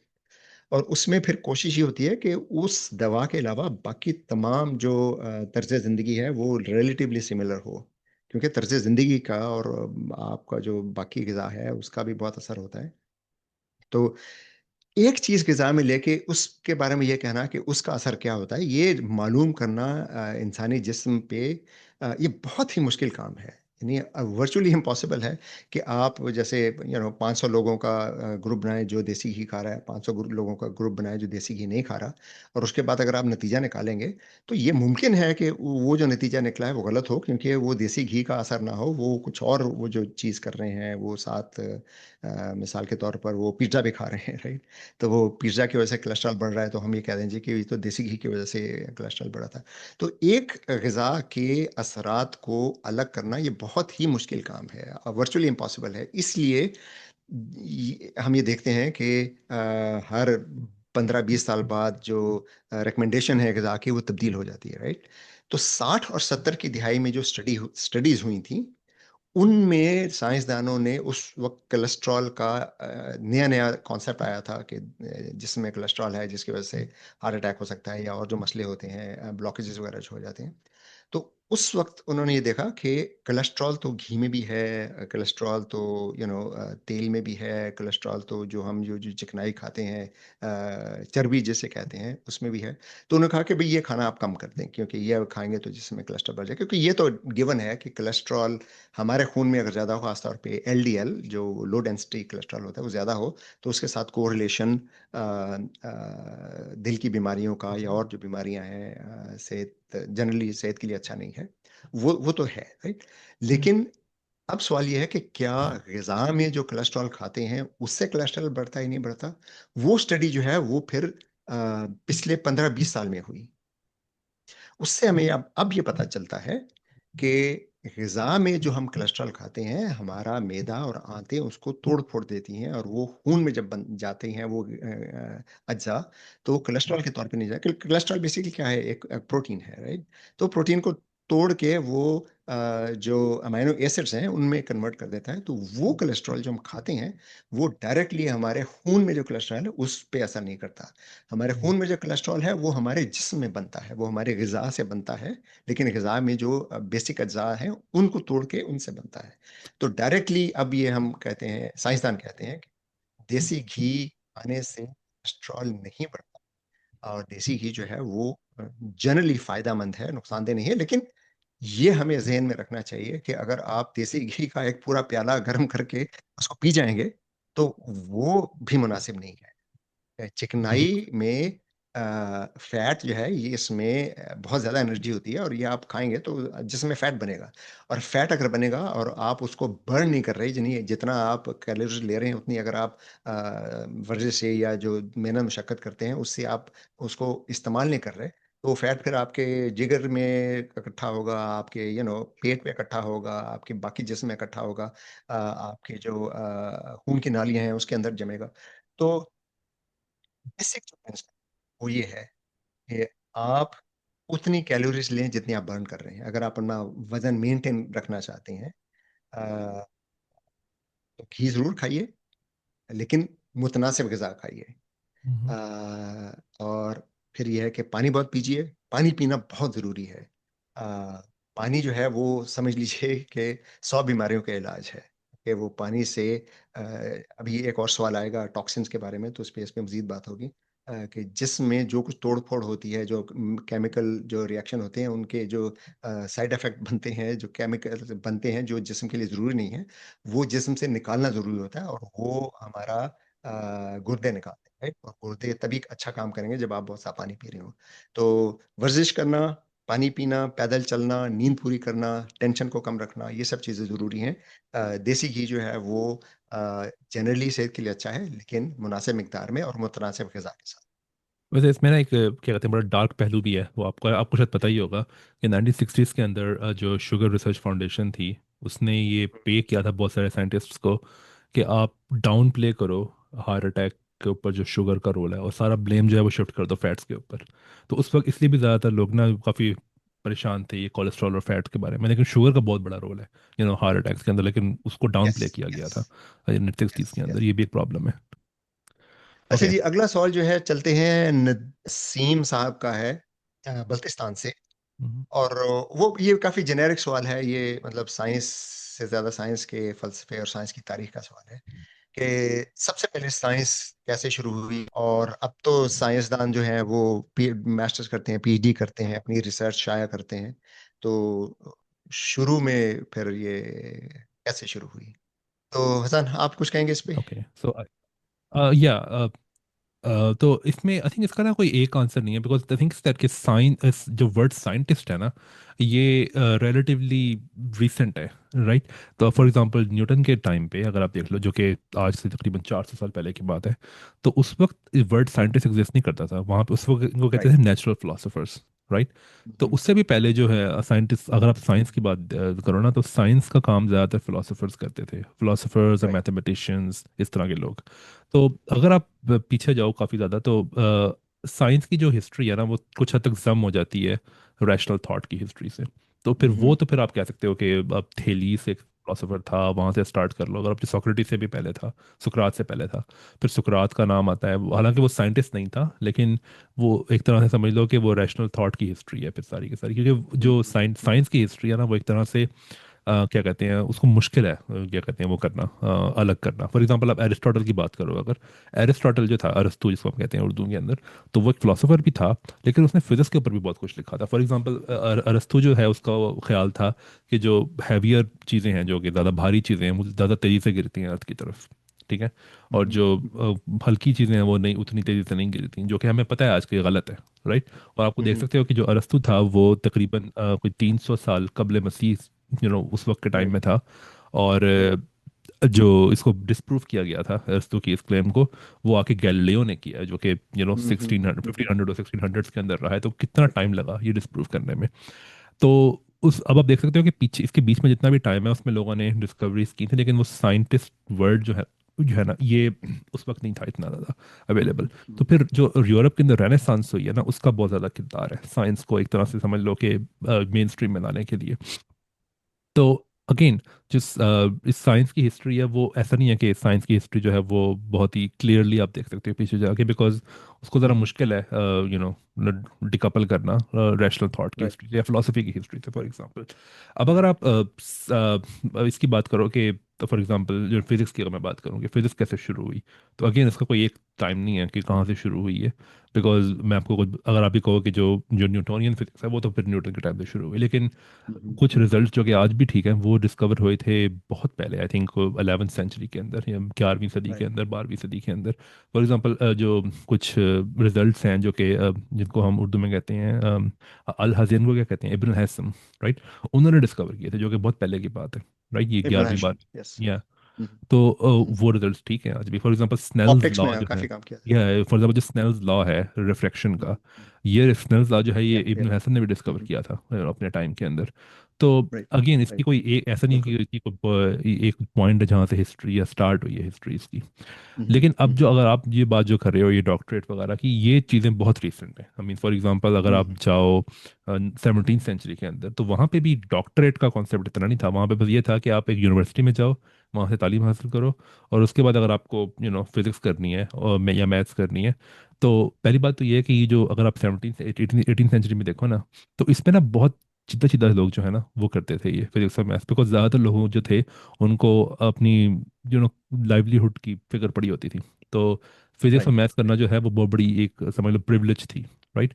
तो उसमें आप ये करते थे कि आप उन सर्कल्स के अंदर रहते थे। फॉर एग्जांपल अगर आप 18 सेंचुरी में देखो, तो उसमें या 17 सेंचुरी में ऑयलर की बात करो, अगर आप सॉरी 18 सेंचुरी में ऑयलर की बात करो, तो वो क्या था, वो एक उन लोगों में रहता था जो कि मैथ्स करते थे। लेकिन you don't need to have like a PhD for this. I mean अगर आप आपने राइट, यूनिवर्सिटी में एनएफ चीज़ें पढ़ी हुई हैं तो आप मैथ्स पे काम कर सकते हो। ये जो पीएचडी वगैरह की चीज़ें हैं, ये तो आज मैं कहूँगा कि प्रॉबली 19th सेंचुरी में है, उससे उससे पीछे नहीं जाती हैं चीज़ें। अगर आप ये नहीं देखोगे कि कोई पीएचडी है 18th सेंचुरी से, ये नहीं होता। राइट, 19th सेंचुरी में भी मैं डाउटफुल हूँ टू बी ऑनेस्ट, कि क्या 19th सेंचुरी में पीएचडी का कॉन्सेप्ट था या नहीं। आइंस्टाइन के टाइम पे मुझे पता है कि उस वक्त था, और आइंस्टाइन जो है उसने वो पैदा हुआ था 1879 के अंदर, और उसका जो बैचलर्स था, या आई थिंक उसकी जो पीएचडी थी, आई थिंक वो 1905 में हो गई थी शायद। तो उसके टाइम पे तो था, तो यानी आप कह सकते हो कि एटलीस्ट 20th सेंचुरी के स्टार्ट से हैं ये चीज़ें। तो ये चीज़ें जो हैं पीएचडी वगैरह, ये तो बहुत रीसेंट है, लेकिन ये बहुत पहले नहीं होती थी इस तरह की चीज़ें। अगर आप देखो ना कि 17th और 18th सेंचुरी में, तो आप देखोगे कि जो साइंटिस्ट और मैथमेटिशियंस हैं, वो आप अगर आप उनके विकिपीडिया आर्टिकल्स देखो, तो आप देखोगे कि ना वो बहुत सारी ज़बानें लर्न कर रहे होते थे। अगर राइट, देखो फॉर एग्जांपल ऑयलर के बारे में, आप देखोगे कि ये जो ऑयलर है या फिर जो गाउस है, वो अब वो फ्रेंच भी लर्न कर रहे हैं, जर्मन भी लर्न कर रहे हैं। वो क्यों कर रहे हैं? वो इसलिए क्योंकि ना उस वक्त ये जो आज हम देखते हैं ना कि इंग्लिश डोमिनेट करती है, ये सेकंड वर्ल्ड वॉर के बाद हुआ है। Right, in fact second world war से पहले भी अगर आप देखो तो जर्मन में बहुत ज़्यादा साइंस होती थी। तो अगर आप एग्जैक्टली, 17 सेंचुरी में 18 सेंचुरी में जाओ, तो फ्रेंच में बहुत ज़्यादा होती थी साइंस। तो आपको ये चीज़ें ज़माने से सीखनी पड़ती थी। तो आप यूनिवर्सिटी जाते थे ज़्यादातर ये चीज़ें सीखने के लिए कि आप इल्म हासिल कर सको। अब राइट। वहाँ पे पीएचडी नहीं करवाते थे आपको ज़्यादातर वो वहाँ पे। तो ये चीज़ें बहुत काफ़ी चेंज हुई है, लेकिन इसका कोई स्टार्टिंग पॉइंट नहीं है, मैं ये कहना चाह रहा हूँ। और ये है कि मतलब साइंस के मुख्तलिफ लोग मुख्तलिफ मायने लेते हैं। एक तो साइंस का आम जो होता है कि ये मुशाहिदे से जो सीखा जाता है वो उसको साइंस कहते हैं। अगर उसको साइंस कहें तो फिर तो वो मतलब जैसे हम्म, आग पे कंट्रोल जो है वो इंसान ने मुशाहिदे से सीखा, राइट। उसने मुशाहिदे से यकीनन सीखा, मतलब ज़ाहिर है किसी को पता तो नहीं है बिकॉज वी डोंट नो कि इंसान ने आग पे कंट्रोल करना कैसे सीखा, लेकिन यकीनन ऐसा हुआ होगा किसी ने पत्थर टकराए, उससे चिंगारी निकली, उससे कहीं पत्ते को आग लग गई तो उसने फिर दोबारा किया। तो इस तरह से किसी तरह हुआ होगा, उसको फिर समझ आए कि ये इस तरह तो आग लगाई जा सकती है, राइट। या इसी तरह खाना पकाना यकीनन ऐसा हुआ होगा, किसी को पता नहीं कि क्यों। लेकिन जैसे आग पे कंट्रोल जो है वो तो अब हम जानते हैं कि होमो इरेक्टस जो 1.6 1.7 मिलियन साल पहले वो भी आग पे कंट्रोल करना जानते थे। खाना पकाना यकीन ऐसा हो, क्योंकि जंगलों में आग लगना वो तो नॉर्मल बात है ना, बिजली हम्म, गिरती है उसे आग लग जाती है। तो उन्होंने यकीनन ये देखा होगा कि आग में अगर कोई जानवर जल गया है लेकिन वो मुकम्मल तौर पर नहीं जला तो उसका गोश्त बहुत नर्म हो जाता है। तो किसी ने हम्म, ये सीखा होगा कि यार अब तो देखो वो आग जला लेते हैं, आग पे अगर हम जानवर रखें तो वो गोश्त नर्म हो जाएगा, राइट। तो ये मुशाहिदे से सीखा है। फिर ज़राअत किस तरह शुरू हुई, यकीनन इस तरह शुरू हुई थी कि कोई जो जंगल से वो जो वो है हमारी जो बेसिक यू नो फसलें हैं, गंदम, चावल, ज्वार, बाजरा वगैरह, ये ग्रासेस हैं सारे, राइट। हम्म, इसने यकीनन ये देखा होगा यार वो वहाँ पे घास है, वो उससे हम बीज निकाल के उसको पानी में डाल के नरम करके खा सकते हैं। कोई बीज उसके बाहर गिर गया, उसने देखा पौधा निकल आया उससे, वो वही बीज दोबारा आ गए। तो किसी ने फिर ये कनेक्शन बनाया होगा कि यार ये अगर बीज को मिट्टी में दबो दो, उसको पानी शानी डालो तो वो आ जाते हैं। इस तरह या से ज़राअत शुरू हुई होगी, राइट। तो ये बगैर ये सब मुशाहिदे की साइंस है, लेकिन ये जो है वो मतलब बाकायदा सीखना जो था वो नहीं या था। लेकिन अब हम जानते हैं कि बहुत एंशियंट माशरे में, जैसे बरसगीर का माशरा जो है, जो इंडस वैली की वादी सिंध की तहजीब है, वो कम से कम 5-6 हज़ार साल पुरानी है, और वहाँ पे बाकायदा तिब का शोबा था। तो जाहिर है वो सीखते थे वहाँ पे, जो प्लानिंग के साथ जो बना हुआ है, जाहिर है उन्होंने सीखा होगा। तो ये कहना कि ये कब शुरू हुआ था ये तो बहुत मुश्किल है, लेकिन एक जो साइंस की आजकल हम डेफिनेशन बताते हैं वो साइंटिफिक मेथड है, राइट। तो वो साइंटिफिक मेथड जो है वो ग्रीक्स के पास नहीं था। मतलब अरिस्टोटल ने, अरस्तु ने थोड़ा बहुत ये शुरू किया था मुशाहिदा या का, लेकिन उसमें भी एक जो बेसिक जो साइंस का आ, आजकल प्रेमिस है कि फॉल्सिफिकेशन की काबिलियत जरूरी है, राइट, यस, वो उस वक्त नहीं था। आई वो थिंक भी ये था कि अरस्तु तजुर्बा। के बारे में जी। अरस्तु के बारे में मजेदार बात यह है कि वो समझता था कि आप जितना भी यूनिवर्स का नॉलेज है ना, वो आप प्योर थॉट से हासिल कर सकते थॉट हो। से, ये बिल्कुल जो बिल्कुल। मुशाहिदा है ना, ये उसकी इनफैक्ट अरस्तु का एक बड़ा अजीब सा क्लेम था कि ना औरतों के दांत कम होते हैं मर्दों से, यस और यस उसकी यस बीवियां थी, यस उसने कभी गिना ही नहीं। गिन लेता, यस। उसने कभी नहीं गिना। वो कहता एग्जैक्टली था बस मैंने सोच लिया, एग्जैक्टली। बस ठीक है, खत्म हो गई बात। Right right. तो ये जो मुशाहिदा और उसके बाद एक मफरूजा बनाना या हाइपोथेसिस बनाना, फिर उसको टेस्ट करना, उसको फॉल्सिफाई करने की कोशिश करना, ये जो है ये जदीद साइंस है। तो हम्म, ये यानी अगर हम उस डेफिनेशन पे बात कर रहे हैं कि जो जदीद साइंसी तरीकाकार है वो कब शुरू हुआ, तो वो किसी हद तक मुसलमानों ने शुरू किया था, इब्नुल हैसम वगैरह ने, लेकिन उस वक्त ये इतना क्रिस्पली क्लियरली डिफाइन नहीं था। ये फिर 17वीं सदी में आके तकरीबन ये आहिस्ता आहिस्ता, या जैसे नहीं, गैलीलियो, फ्रांसिस फिर बेकन ने फॉर एग्जांपल। फ्रांसिस बेकन ने बहुत काम किया था इस पे। तो ये एक लंबी इसकी ही वो है तारीख है। अगला सवाल जो है वो मोहम्मद साहब का है। उनका सवाल ये है कि जब नाक में तेल लगाते हैं, इस पे अगर नाक पे तेल लगाया जाए तो नहीं, इसका कोई फायदा नहीं है, ये ऐसे ही मफरूजे हैं ये, इसका कोई कोई फायदा नहीं। ओके। अच्छा जी, अगला सवाल जो है वो अरसलान अहमद साहब का है। इनका सवाल जो इवोल्यूशन के बारे में है, तो ये इनका सवाल ये है कि इंसान का इर्तिका जो है साइंस के मुताबिक तकरीबन 3 लाख से मुकम्मल है, रुका हुआ है। तो ये है कि कैंसर, एड्स, डायबिटीज़ वगैरह ये इंसानों को लाखों साल से मारती आ रही हैं, तो फिर ये इनसे बचने का कोई इर्तिका ने इंतज़ाम क्यों नहीं किया। तो पहली तो बात यह है कि ये तस्वुर के इंसान का इर्तिका रुका हुआ है, ये गलत तस्वुर है। किसी भी नौ का इर्तिका कभी नहीं रुकता। जब हम ये कहते हैं कि इंसान का इर्तिका 3 लाख साल पहले हुआ, तो उसका एक स्पेसिफिक मतलब है। उसका मतलब सिर्फ ये है कि अब तक जो इंसान की बाकियात मिली हैं, उसमें पुराने से पुरानी बाकियात जो मिली हैं, जो मौजूदा इंसानों से बहुत ज्यादा मिलती जुलती हैं, जिसको हम होमोसेपियन कह सकते हैं, वो 3 लाख साल पुरानी है। 3 लाख साल से पुरानी जो बाकियात मिलती हैं, उनमें फिर फीचर्स इतने मुख्तलिफ हैं कि अब हम उनको किसी और स्पीशीज में डालते हैं। तो इसका मतलब ये नहीं है कि इंसान का इर्तिका 3 लाख साल पहले हुआ और उसके बाद रुक गया। इंसान का इर्तिका आज भी चल रहा है, और उसका तो आसान सा आप ये देख सकते हैं कि हमारे जो बरसगीर के लोग हैं उनकी शक्ल ज़रा मुख्तलिफ होती है हमारे से। आप शुमाल की तरफ या शुमाल मशरक़ की तरफ चाइना चले जाएं तो चीनी लोगों की शक्ल बिल्कुल मुख्तलिफ होती है। अगर उधर यूरोप की तरफ चले जाएं तो यूरोपियन की शक्ल बिल्कुल मुख्तलिफ है। अफ्रीका में जाएं तो उनकी शक्लें बिल्कुल मुख्तलिफ हैं। ये सब इर्तिका की वजह से हुआ है। और ये पिछले 40, 50, 60 हज़ार साल में सारे ये हुआ है, क्योंकि अफ्रीका से निकल के जब बरसगीर में लोग आबाद हुए थे, तो वो ज़्यादा से ज़्यादा 40, 50 हज़ार साल पुरानी बात है। तो इस अरसे में इर्तिकाई प्रोसेस से ही इनमें ये तब्दीलियां आई हैं। अच्छा, इंसान जो है वो कुछ बीमारियों के अगेंस्ट इम्यूनिटी भी डेवलप कर लेते हैं, तो ये भी एक तरह से जी कह सकते हैं आप, जी जी ये जी इर्तिका का जी जी। नतीजा है।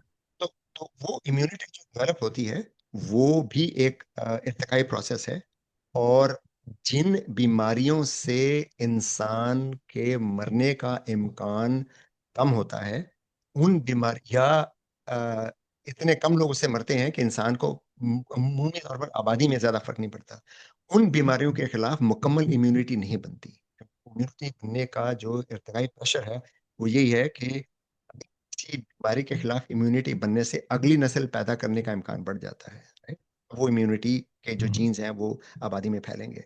एक अब मैं मिसाल दूं, जो हम डायबिटीज़ की आमतौर में मिसाल लेते हैं कि इसके खिलाफ इम्यूनिटी क्यों नहीं बनती। तो उसकी एक तो वजह ये है कि ये एक वो बीमारी नहीं है जिस तरह से माइक्रोब से जो बनती है बीमारियां, इम्यूनिटी माइक्रोब्स के खिलाफ बनती है। डायबिटीज जो है वो माइक्रोब से नहीं बनती। ये एक अलग से प्रोसेस है। दूसरी बात ये है, जिन बीमारियों का इजहार इंसान की उम्र के उस हिस्से में होता है जब हम बच्चे पैदा कर चुके होते हैं, उन बीमारियों के खिलाफ तो इम्यूनिटी बनना वैसे बहुत मुश्किल है, क्योंकि इम्यूनिटी बनने का जो बेसिक प्रेमिस या इर्तिकाई प्रेशर का जो बेसिक प्रेमिस है वो यही है कि अगली नस्ल अगर हमने पैदा कर दी तो हमारा काम खत्म हो गया, राइट। उसके बाद अगर कोई ऐसी बीमारी है तो वो फिर हमारे जीन से नहीं निकलेगी, राइट? तो ये जो एड्स है या कैंसर है, ये इस किस्म की, एड्स तो वैसे बहुत नई बीमारी है, ये तो मतलब एड्स की जो वायरस है वो तो 40-50 साल पहले ही इंसानों में आई है। तो ये इसके लिए जरा इर्तिकाई साइंस को समझना और उसे पढ़ना ये जरूरी है। हम थोड़ा बात करते हैं कि बहुत सी यार अपने मफरूजे बना देते हैं और फिर उसकी बुनियाद पर हम कहते हैं जी कि साइंस गलत है। तो ये तरीका जो है सही नहीं है। तो इर्तिका नहीं रुका। हमारे जो सर्वाइवल है उस पे, अगर सर्वाइवल का मतलब इंडिविजुअल नहीं, स्पीशीज की सर्वाइवल के लिए जो चैलेंज होता है उसके खिलाफ इम्यूनिटी बनती है। तो जो बीमारियां देर से आती हैं, जो यानी 30-40-50 साल जब हम बच्चे पैदा कर चुके होते हैं, उनके खिलाफ इम्यूनिटी तो वैसे भी नहीं बनती। हम्म। अच्छा जी, अगला सवाल जो है अब लियाकत साहब का, कि कुतुबी सितारा जो है वो अपनी जगह पे क्यों रहता है? हसन, आप इस पे बात करेंगे या मैं करूं? हाँ जी। अब ये इन्होंने लिखा है ना कि कुतबी सितारा अपनी जगह क्यों है जब ज़मीन गोल गर्दिश कर रही है। अब इसमें दो मतलब हो सकते हैं इसके। एक मतलब तो ये हो सकता है कि ज़मीन अपने महवर के इर्द गिर्द गर्दिश कर रही है, और दूसरा ये है कि ज़मीन सूरज के इर्द गिर्द चक्कर लगा रही है। तो दोनों आप मतलब ले सकते हो। तो पहला मतलब लेते हैं राइट। कि ज़मीन अपने महवर के इर्द गिर्द गर्दिश कर रही है। अब हमें पता है कि सितारे जो हैं वो चेंज होते हैं ओवर ओवर द डे। जब आप ज़मीन गर्दिश करती है, तो सपोज करो कि अगर मेरे सामने एक सितारा है और ज़मीन गर्दिश करके थोड़ा सा इधर हो जाए, तो मेरे सामने जो सितारा है वो चेंज हो जाएगा। लेकिन कुतबी सितारा जो है, जिसको नॉर्थ स्टार कहते हैं, वो डायरेक्टली नॉर्थ पोल के ऊपर है। तो आप राइट। जहाँ मर्जी गर्दिश कर जाओ, नॉर्थ पोल जो है वो अपनी जगह पे रहता है। इसका मतलब है कि कुतबी सितारे की जो डायरेक्शन है वो, सॉरी, जो लोकेशन है वो चेंज नहीं होनी चाहिए हमारे रिलेटिव। आई राइट। मीन लोकेशन तो राइट। हो सकती है चेंज, लेकिन वो हमेशा हम नॉर्थ पोल के ऊपर रहता है। और जहाँ से भी हम देखें तो नॉर्थ पोल जो है वो सेम डायरेक्शन के अंदर है। और तो उसके सामने ऊपर कुतबी सितारा है, तो इसलिए उसकी डायरेक्शन चेंज नहीं होती हमारे रिलेटिव। बिल्कुल बिल्कुल। राइट। आई मीन डायरेक्शन होती है, लेकिन हमें ऐसा लगता है कि वो सेम डायरेक्शन में है। तो इसलिए, लेकिन अब आप सूरज के जो चक्कर लगा रहे हैं ना अर्थ, उसकी बात करते हैं। तो आपको पता है कि सपोज करो कि सूरज यहाँ बीच में है और अर्थ चक्कर लगा रही है सूरज के इर्द गिर्द। तो सपोज करो कि ना साल के एक टाइम पे ना अर्थ यहाँ पे है। ठीक है। तो अब जो सूरज के पीछे सितारे होंगे ना वो आप नहीं देख पाओगे, बिकॉज सूरज है बीच में। लेकिन जो उस तरफ सितारे हैं ना वो आप देख पाओगे। ठीक है। फिर जब अर्थ गर्दिश लगा, सॉरी, गर्दिश करके यहाँ पे आ जाएगी ना, तो उसमें आप जो इधर सितारे हैं अब वो नहीं देख पाओगे, लेकिन जो उधर सितारे हैं वो देख पाओगे, बिकॉज वो सूरज से दूसरी डायरेक्शन में है। ठीक है। तो ये सितारे तो हमें पता है चेंज होते हैं, लेकिन जो कुतबी सितारा है, जैसे कि मैंने कहा कि वो नॉर्थ पोल के ऊपर है, तो वो ना तो इधर है ना तो इधर है, बल्कि ऊपर है। ठीक है। तो इसका मतलब है कि आपको कुतबी सितारा दिखता रहेगा जहां मर्जी हो अर्थ। ठीक है। लेकिन फिर आप ये क्वेश्चन कर सकते हो कि ओके, जब हम यहाँ पे होंगे तो कुतबी सितारा थोड़ा सा इधर हो जाना चाहिए ना, और जब हम यहाँ पे आएंगे तो थोड़ा सा उधर हो जाना चाहिए, बिकॉज हम थोड़ा थोड़ा यहाँ से देख रहे हैं उसको। हाँ, ये पॉइंट अच्छा है। लेकिन जो कुतबी सितारे और अर्थ का डिस्टेंस है वो इतना ज़्यादा है एज कम्पेयर टू जो रेडियस है अर्थ के ऑर्बिट का, कि ये जो डिफरेंस है ना, ये यहाँ से देखने का, या इसको पैराडॉक्स कहते हैं बाय द वे, कि आप यहाँ से देखो सितारे को और फिर यहाँ से देखो तो ऐसा लगता है कि थोड़ा सा दूर हो गया। ये जो इफेक्ट है वो इतना छोटा है कि आपको नजर ऐसा लगता है कि वो चेंज ही नहीं हो रहा उसकी जो लोकेशन है, क्योंकि वो इसलिए क्योंकि कुतबी सितारा जो है उसका डिस्टेंस अर्थ से या सन से इतना ज़्यादा है एज कम्पेयर टू जो रेडियस है अर्थ के ऑर्बिट का, कि ये जो डिफरेंस है यहाँ पे होने का या यहाँ पे होने का, ये मैटर ही नहीं करता। तो ये दोनों मतलब मैंने ले लिए हैं, और दोनों मतलब को लेके मैंने एक्सप्लेन कर दिया कि क्यों ऐसा होता है कि कुतुब राइट। सितारा जो है वो सेम जगह पे रहता है। राइट। चलिए जी, अगले सवाल पे चलते हैं। अगला सवाल जो है शानजे साहब का है, अजमान से, यूएई से। और उनका सवाल जो है बहुत अहम है, ये है, आई थिंक इस पे डिस्कशन करना ज़रूरी है। ये है कि जी, डिटॉक्स वाटर या डिटॉक्स दवाओं से टॉक्सिन्स वाकई खारिज होते हैं नहीं होते? ये बिल्कुल फ्रॉड है। किसी किस्म के डिटॉक्स की आपको ज़रूरत नहीं है। सबसे अच्छा, अभी हमने थोड़ी देर पहले भी बात की थी, सबसे अच्छा जो डिटॉक्स मटेरियल है वो पानी है। आप पानी जितना ज़्यादा पिएंगे, मतलब मुनासिब हद तक, ये भी नहीं है कि आप 200 गिलास पी लें एक वक्त में, लेकिन सबसे सही तौर पर काम नहीं कर पाएंगे। तो जिस्म को हाइड्रेटेड रखिए, पानी बहुत ज़्यादा पीजिए। आपके जिस्म में डिटॉक्स करने का सिस्टम पहले से मौजूद है। जिगर है, डिटॉक्स करता है। आपके खून में जो टॉक्सिन्स हैं और जो बाकी जिस्म जो केमिकल्स बनते हैं जिस्म के अंदर, उनको निकालने का काम जो है वो जिगर भी करता है और गुर्दे भी करते हैं।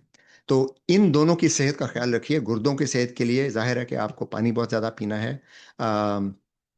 डिहाइड्रेशन जो है वो गुर्दों के लिए बहुत शदीद नुकसानदेह होती है। उसके अलावा किसी किस्म के डिटॉक्स की जरूरत नहीं है। जो भी आप दवाएं खाएंगे वो दवाएं अस खुद टॉक्सिन्स होती हैं, वो जिस्म में ऐसे केमिकल डालती हैं जिनकी जिस्म को जरूरत नहीं होती। तो उन चीज़ों को फिर निकालने के लिए गुर्दों को और जिगर को ज़्यादा काम करना पड़ता है। सबसे बड़ा जो मसला होता है डिहाइड्रेशन के अलावा, वो ये कि हम सारा दिन तो फास्ट फूड खाते हैं, ये खाते हैं, वो खाते हैं, जो कि जिसम में टॉक्सिन्स पैदा करती हैं। और फिर हमें कहते हैं जी कि हम अब वो डिटॉक्स पानी पियेंगे या डिटॉक्स दवाई खाएंगे। आप ये अगर फास्ट फूड छोड़ दें, अच्छी सादा गज़ा खाएं, मुतनाज़िब गज़ा खाएं, ज़रूरत से ज़्यादा ना खाएं, अपनी जितनी आपके जिस्म को ज़रूरत है थोड़ा भूख रख के खाएं, पानी ज़्यादा पिएं, नींद पूरी करें, तो और किसी किस्म के डिटॉक्स की आपके जिस्म को बिल्कुल ज़रूरत नहीं है। ये जो डिटॉक्स वाले जो हैं इसमें ज़्यादातर तो वैसे ही होता है, ये पानी में थोड़ा सा लेमन शेमन डाल के ये आपको बना देते हैं। तो वो आप घर पे कर सकते हैं, आप स्कंजबिन बना के पी लें तो वो, लेकिन ये कि उसका डिटॉक्स से कोई ताल्लुक नहीं। या आई अच्छा जी, थिंक अगला सवाल जो है जी। इसमें एक बात यह है कि बहुत सारी चीज़ें जो आपको बेची जा रही हैं ना, वो दरअसल उन प्रॉब्लम्स का सोल्यूशन है जो कि उन उन लोगों ने क्रिएट किए हैं ताकि वो सोल्यूशन बेच एग्जैक्टली। सकें। राइट, तो आपको हमेशा स्केप्टिकल रहना चाहिए इस बारे में। हाँ जी, और ज्यादातर प्रोपेगेंडा होता है ये। हम्म। अगर कोई आपको एक चीज बेच रहा है कि वो हर चीज का इलाज है, तो वो प्रोपेगेंडा है। कोई हम्म। ऐसी दवा नहीं है जो हर चीज का इलाज हो।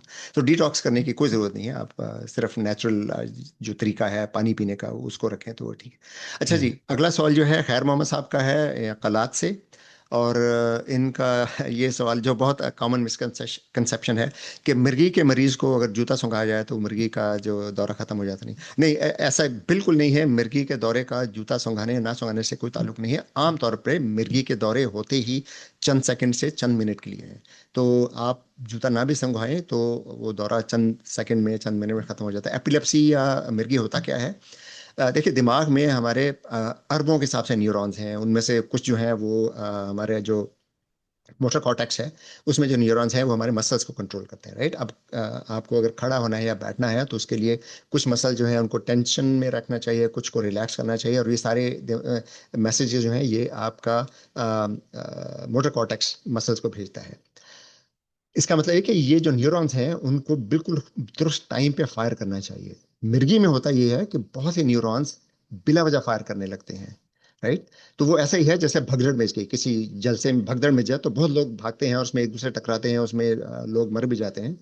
मिर्गी का दौरा जो है एपिलेप्सी बिल्कुल इसी तरह है कि दिमाग में एकदम भगदड़ मच गई है जो चंद सेकंड के, चंद मिनट के लिए होती है, उसके बाद दिमाग खुद ही उसको दुरुस्त कर लेता है। राइट, हम्म। तो उसमें मिर्गी के दौरे में लोग गिर इसलिए जाते हैं या लोगों की जबान कट जाती है या चोट लग जाती है उन्हें, इसलिए कि वो रैंडम फायरिंग हो रही है और सारे मसल कॉन्ट्रैक्ट भी हो रहे हैं और फैल भी रहे हैं, तो उसमें कुछ भी हो सकता है। तो हम्म। उसका सबसे आसान जो तरीका है वो ये कि आप उस मरीज को लिटा दें और उसको टाइम दें बस। मरीज के पास कोई भी चीज लाना जो है नुकसानदेह हो सकता है, क्योंकि एक तो जाहिर है जर्म्स जा सकते हैं, दूसरा ये कि मिर्गी का मरीज गैर इरादी हरकतें कर सकता है जिससे उसको चोट लग सकती है। तो नरम बिस्तर में लिटा दें तो 1-2 मिनट में वो खुद ही हो जाएगा। पानी ना पिलाएं, क्योंकि वो उसके हलक पे कंट्रोल नहीं है, तो पानी जो है वो फेफड़ों में जा सकता है। अच्छा जी, अगला जो सवाल है नशर फिरोज से है, अलवीना साहिबा का। और उनका सवाल ये है कि जोड़ों में खासतौर पे घुटनों में टिक टिक की आवाज़ क्यों आती है, ये हड्डियों की कमजोरी की अलामत है या नहीं है?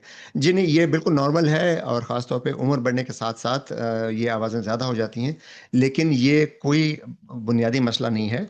हमारे जोड़ जो हैं उसमें एक, हर जोड़ में एक थोड़ा सा कुशन समझ लीजिए, एक वो लिक्विड टाइप का मटेरियल होता है, और उसके ऊपर फिर वो एक वो लेयर होती है जिसको कुरी हड्डी कह सकते हैं। Right, cartilage. तो ये जो है, अगर एक तो जो हम उंगलियां चटकाते हैं और उनसे जो आवाज़ आती है वो तो, ये जो गैस है जो लिक्विड है इसमें पानी पानी के बुलबुले या सॉरी गैस के बुलबुले बन जाएं तो उनसे आवाज़ आती है। अ, और फिर यह है कि बाजों का जो लिगामेंट्स या टेंडन्स हड्डी के ऊपर से जब गुजरता है या उसकी पोजीशन चेंज होती है तो उससे आवाज़ आती है। कार्टिलेज पे अगर रगड़ लगे तो उससे आवाज़ आती है। तो ये आमतौर पे कोई नुकसानदेह नहीं है, खास तौर पर हड्डी की कमजोरी नहीं है, लेकिन यह है कि उम्र के साथ साथ अगर आपकी जो कार्टिलेज है वो उसमें जो कुशन है वो कम हो गया है, तो फिर हड्डियों के रगड़ से ये आवाज़ ज़्यादा आने लगती है, और वो फिर नुकसानदेह हो सकता है कि हड्डियों के रगड़ से हड्डियों को चोट लगेगी। तो अगर दर्द होने लगे, सूजन होने लगे, तो फिर आपको डॉक्टर से ज़रूर दिखाना चाहिए। और इस बारे में आपको फिर सुस्ती नहीं करनी चाहिए। अगर आपको दर्द हो रही है तो फौरन हड्डियों के या जोड़ों के डॉक्टर को दिखाना जरूरी होती है। तो जो हड्डियों की जो कमजोरी है वो आमतौर पे उधेड़ उम्र में ख्वातीन को खास तौर पे ज्यादा होती है, क्योंकि वो जब उनके पीरियड्स बंद होते हैं उसके बाद उनके जिस्म में कैल्शियम की कमी शुरू हो जाती है, तो उनके लिए इजाफी कैल्शियम लेना जरूरी होता है। उसके अलावा वर्जिश, पानी पीना वगैरह, उसकी बहुत जरूरत है। अच्छा जी, अगला सवाल जो है वो मुस्तफ़ा साहब का है कराची से। ये बहुत अहम सवाल है। अमेरिकी हुकूमत ने वैक्सीन पर पाबंदी लगा दी है और उन्हें खतरनाक करार दे दिया है। तो उससे क्या ये साबित नहीं होता कि ये आप जिन बातों को वैक्सीन के खिलाफ गैर साइंसी प्रोपेगेंडा कहते थे वो सही है? क्या तो सवाल है ये वैसे, क्या क्या जी। मुझे हैरानगी हो यस, रही है कि ये जेन्युइन जेन्युइन सवाल है ये। ओके। Yes, yes. तो ठीक है। ये है जी कि अमेरिका में पहली तो बात यह है कि अमेरिका में वैक्सीन पे पाबंदी नहीं लगी। ये अस खुद एक प्रोपेगेंडा है, राइट। दूसरी बात यह है कि हमारे पास 100 साल से ज़्यादा का डाटा मौजूद है कि वैक्सीन्स की वजह से बहुत सी बीमारियां अब बहुत ही कम हो गई हैं। एक ज़माना था जब यूरोप में ब्लैक प्लेग से लाखों की तादाद में अमवात होती थी, राइट। और अब ब्लैक प्लेग आपको कहीं सुनने में नहीं मिलती, क्योंकि अब हमें पता है कि वो एक बैक्टीरिया से होती है। उसके खिलाफ आप एक वो जो होती है, क्या कहते हैं उसको, वैक्सीन। नहीं नहीं, वैक्सीन तो आमतौर पे वायरसेस के खिलाफ होती है ना, जो antibiotic. Antibiotic, sorry, thank you. Yes. Antibiotic होती है जो बैक्टीरिया को मारने के लिए, तो वो एंटीबायोटिक से आप वो हो जाते हैं, राइट। तो इसी तरह वैक्सीन हैं कि आपके जिस्म में मुजाहमत पैदा करने के लिए मुख्तलिफ बैक्टीरिया और मुख्तलिफ वायरसेस के खिलाफ आपको वैक्सीन दी जाती है। और हमारे पास करोड़ों नहीं अरबों लोगों का डाटा मौजूद है कि वैक्सीन काम करती हैं। ये जो बीमारियां खत्म हो गई हैं, जैसे पोलियो है, पूरी दुनिया में खत्म हो गया सिवाय पाकिस्तान और इंडिया के, सॉरी, पाकिस्तान और अफगानिस्तान के। अफगानिस्तान के। इसी तरह चीचक, स्मॉल पॉक्स दुनिया से हमने खत्म कर दी बिल्कुल। ये वैक्सीन की वजह से खत्म की है। अ, असल मसला जो ये है कि अमेरिका में इस वक्त, अब मैं थोड़ा सा पॉलिटिकल होने लगा हूँ, अमेरिका में इस वक्त जहालत की हुकूमत है। सदर ट्रंप जो है वो खुद इंतहाई अहमक हैं, इंतहाई बेवकूफ़ हैं। अब ये जो ईरान वॉर के दौरान उनके बयान आते हैं, उनसे अब पूरी दुनिया को पता लग गया। पहले लोगों को शायद अंदाज़ा नहीं होगा, मैं शुरू से कहता आ रहा हूँ कि ये इंतहाई अहमक इंसान है।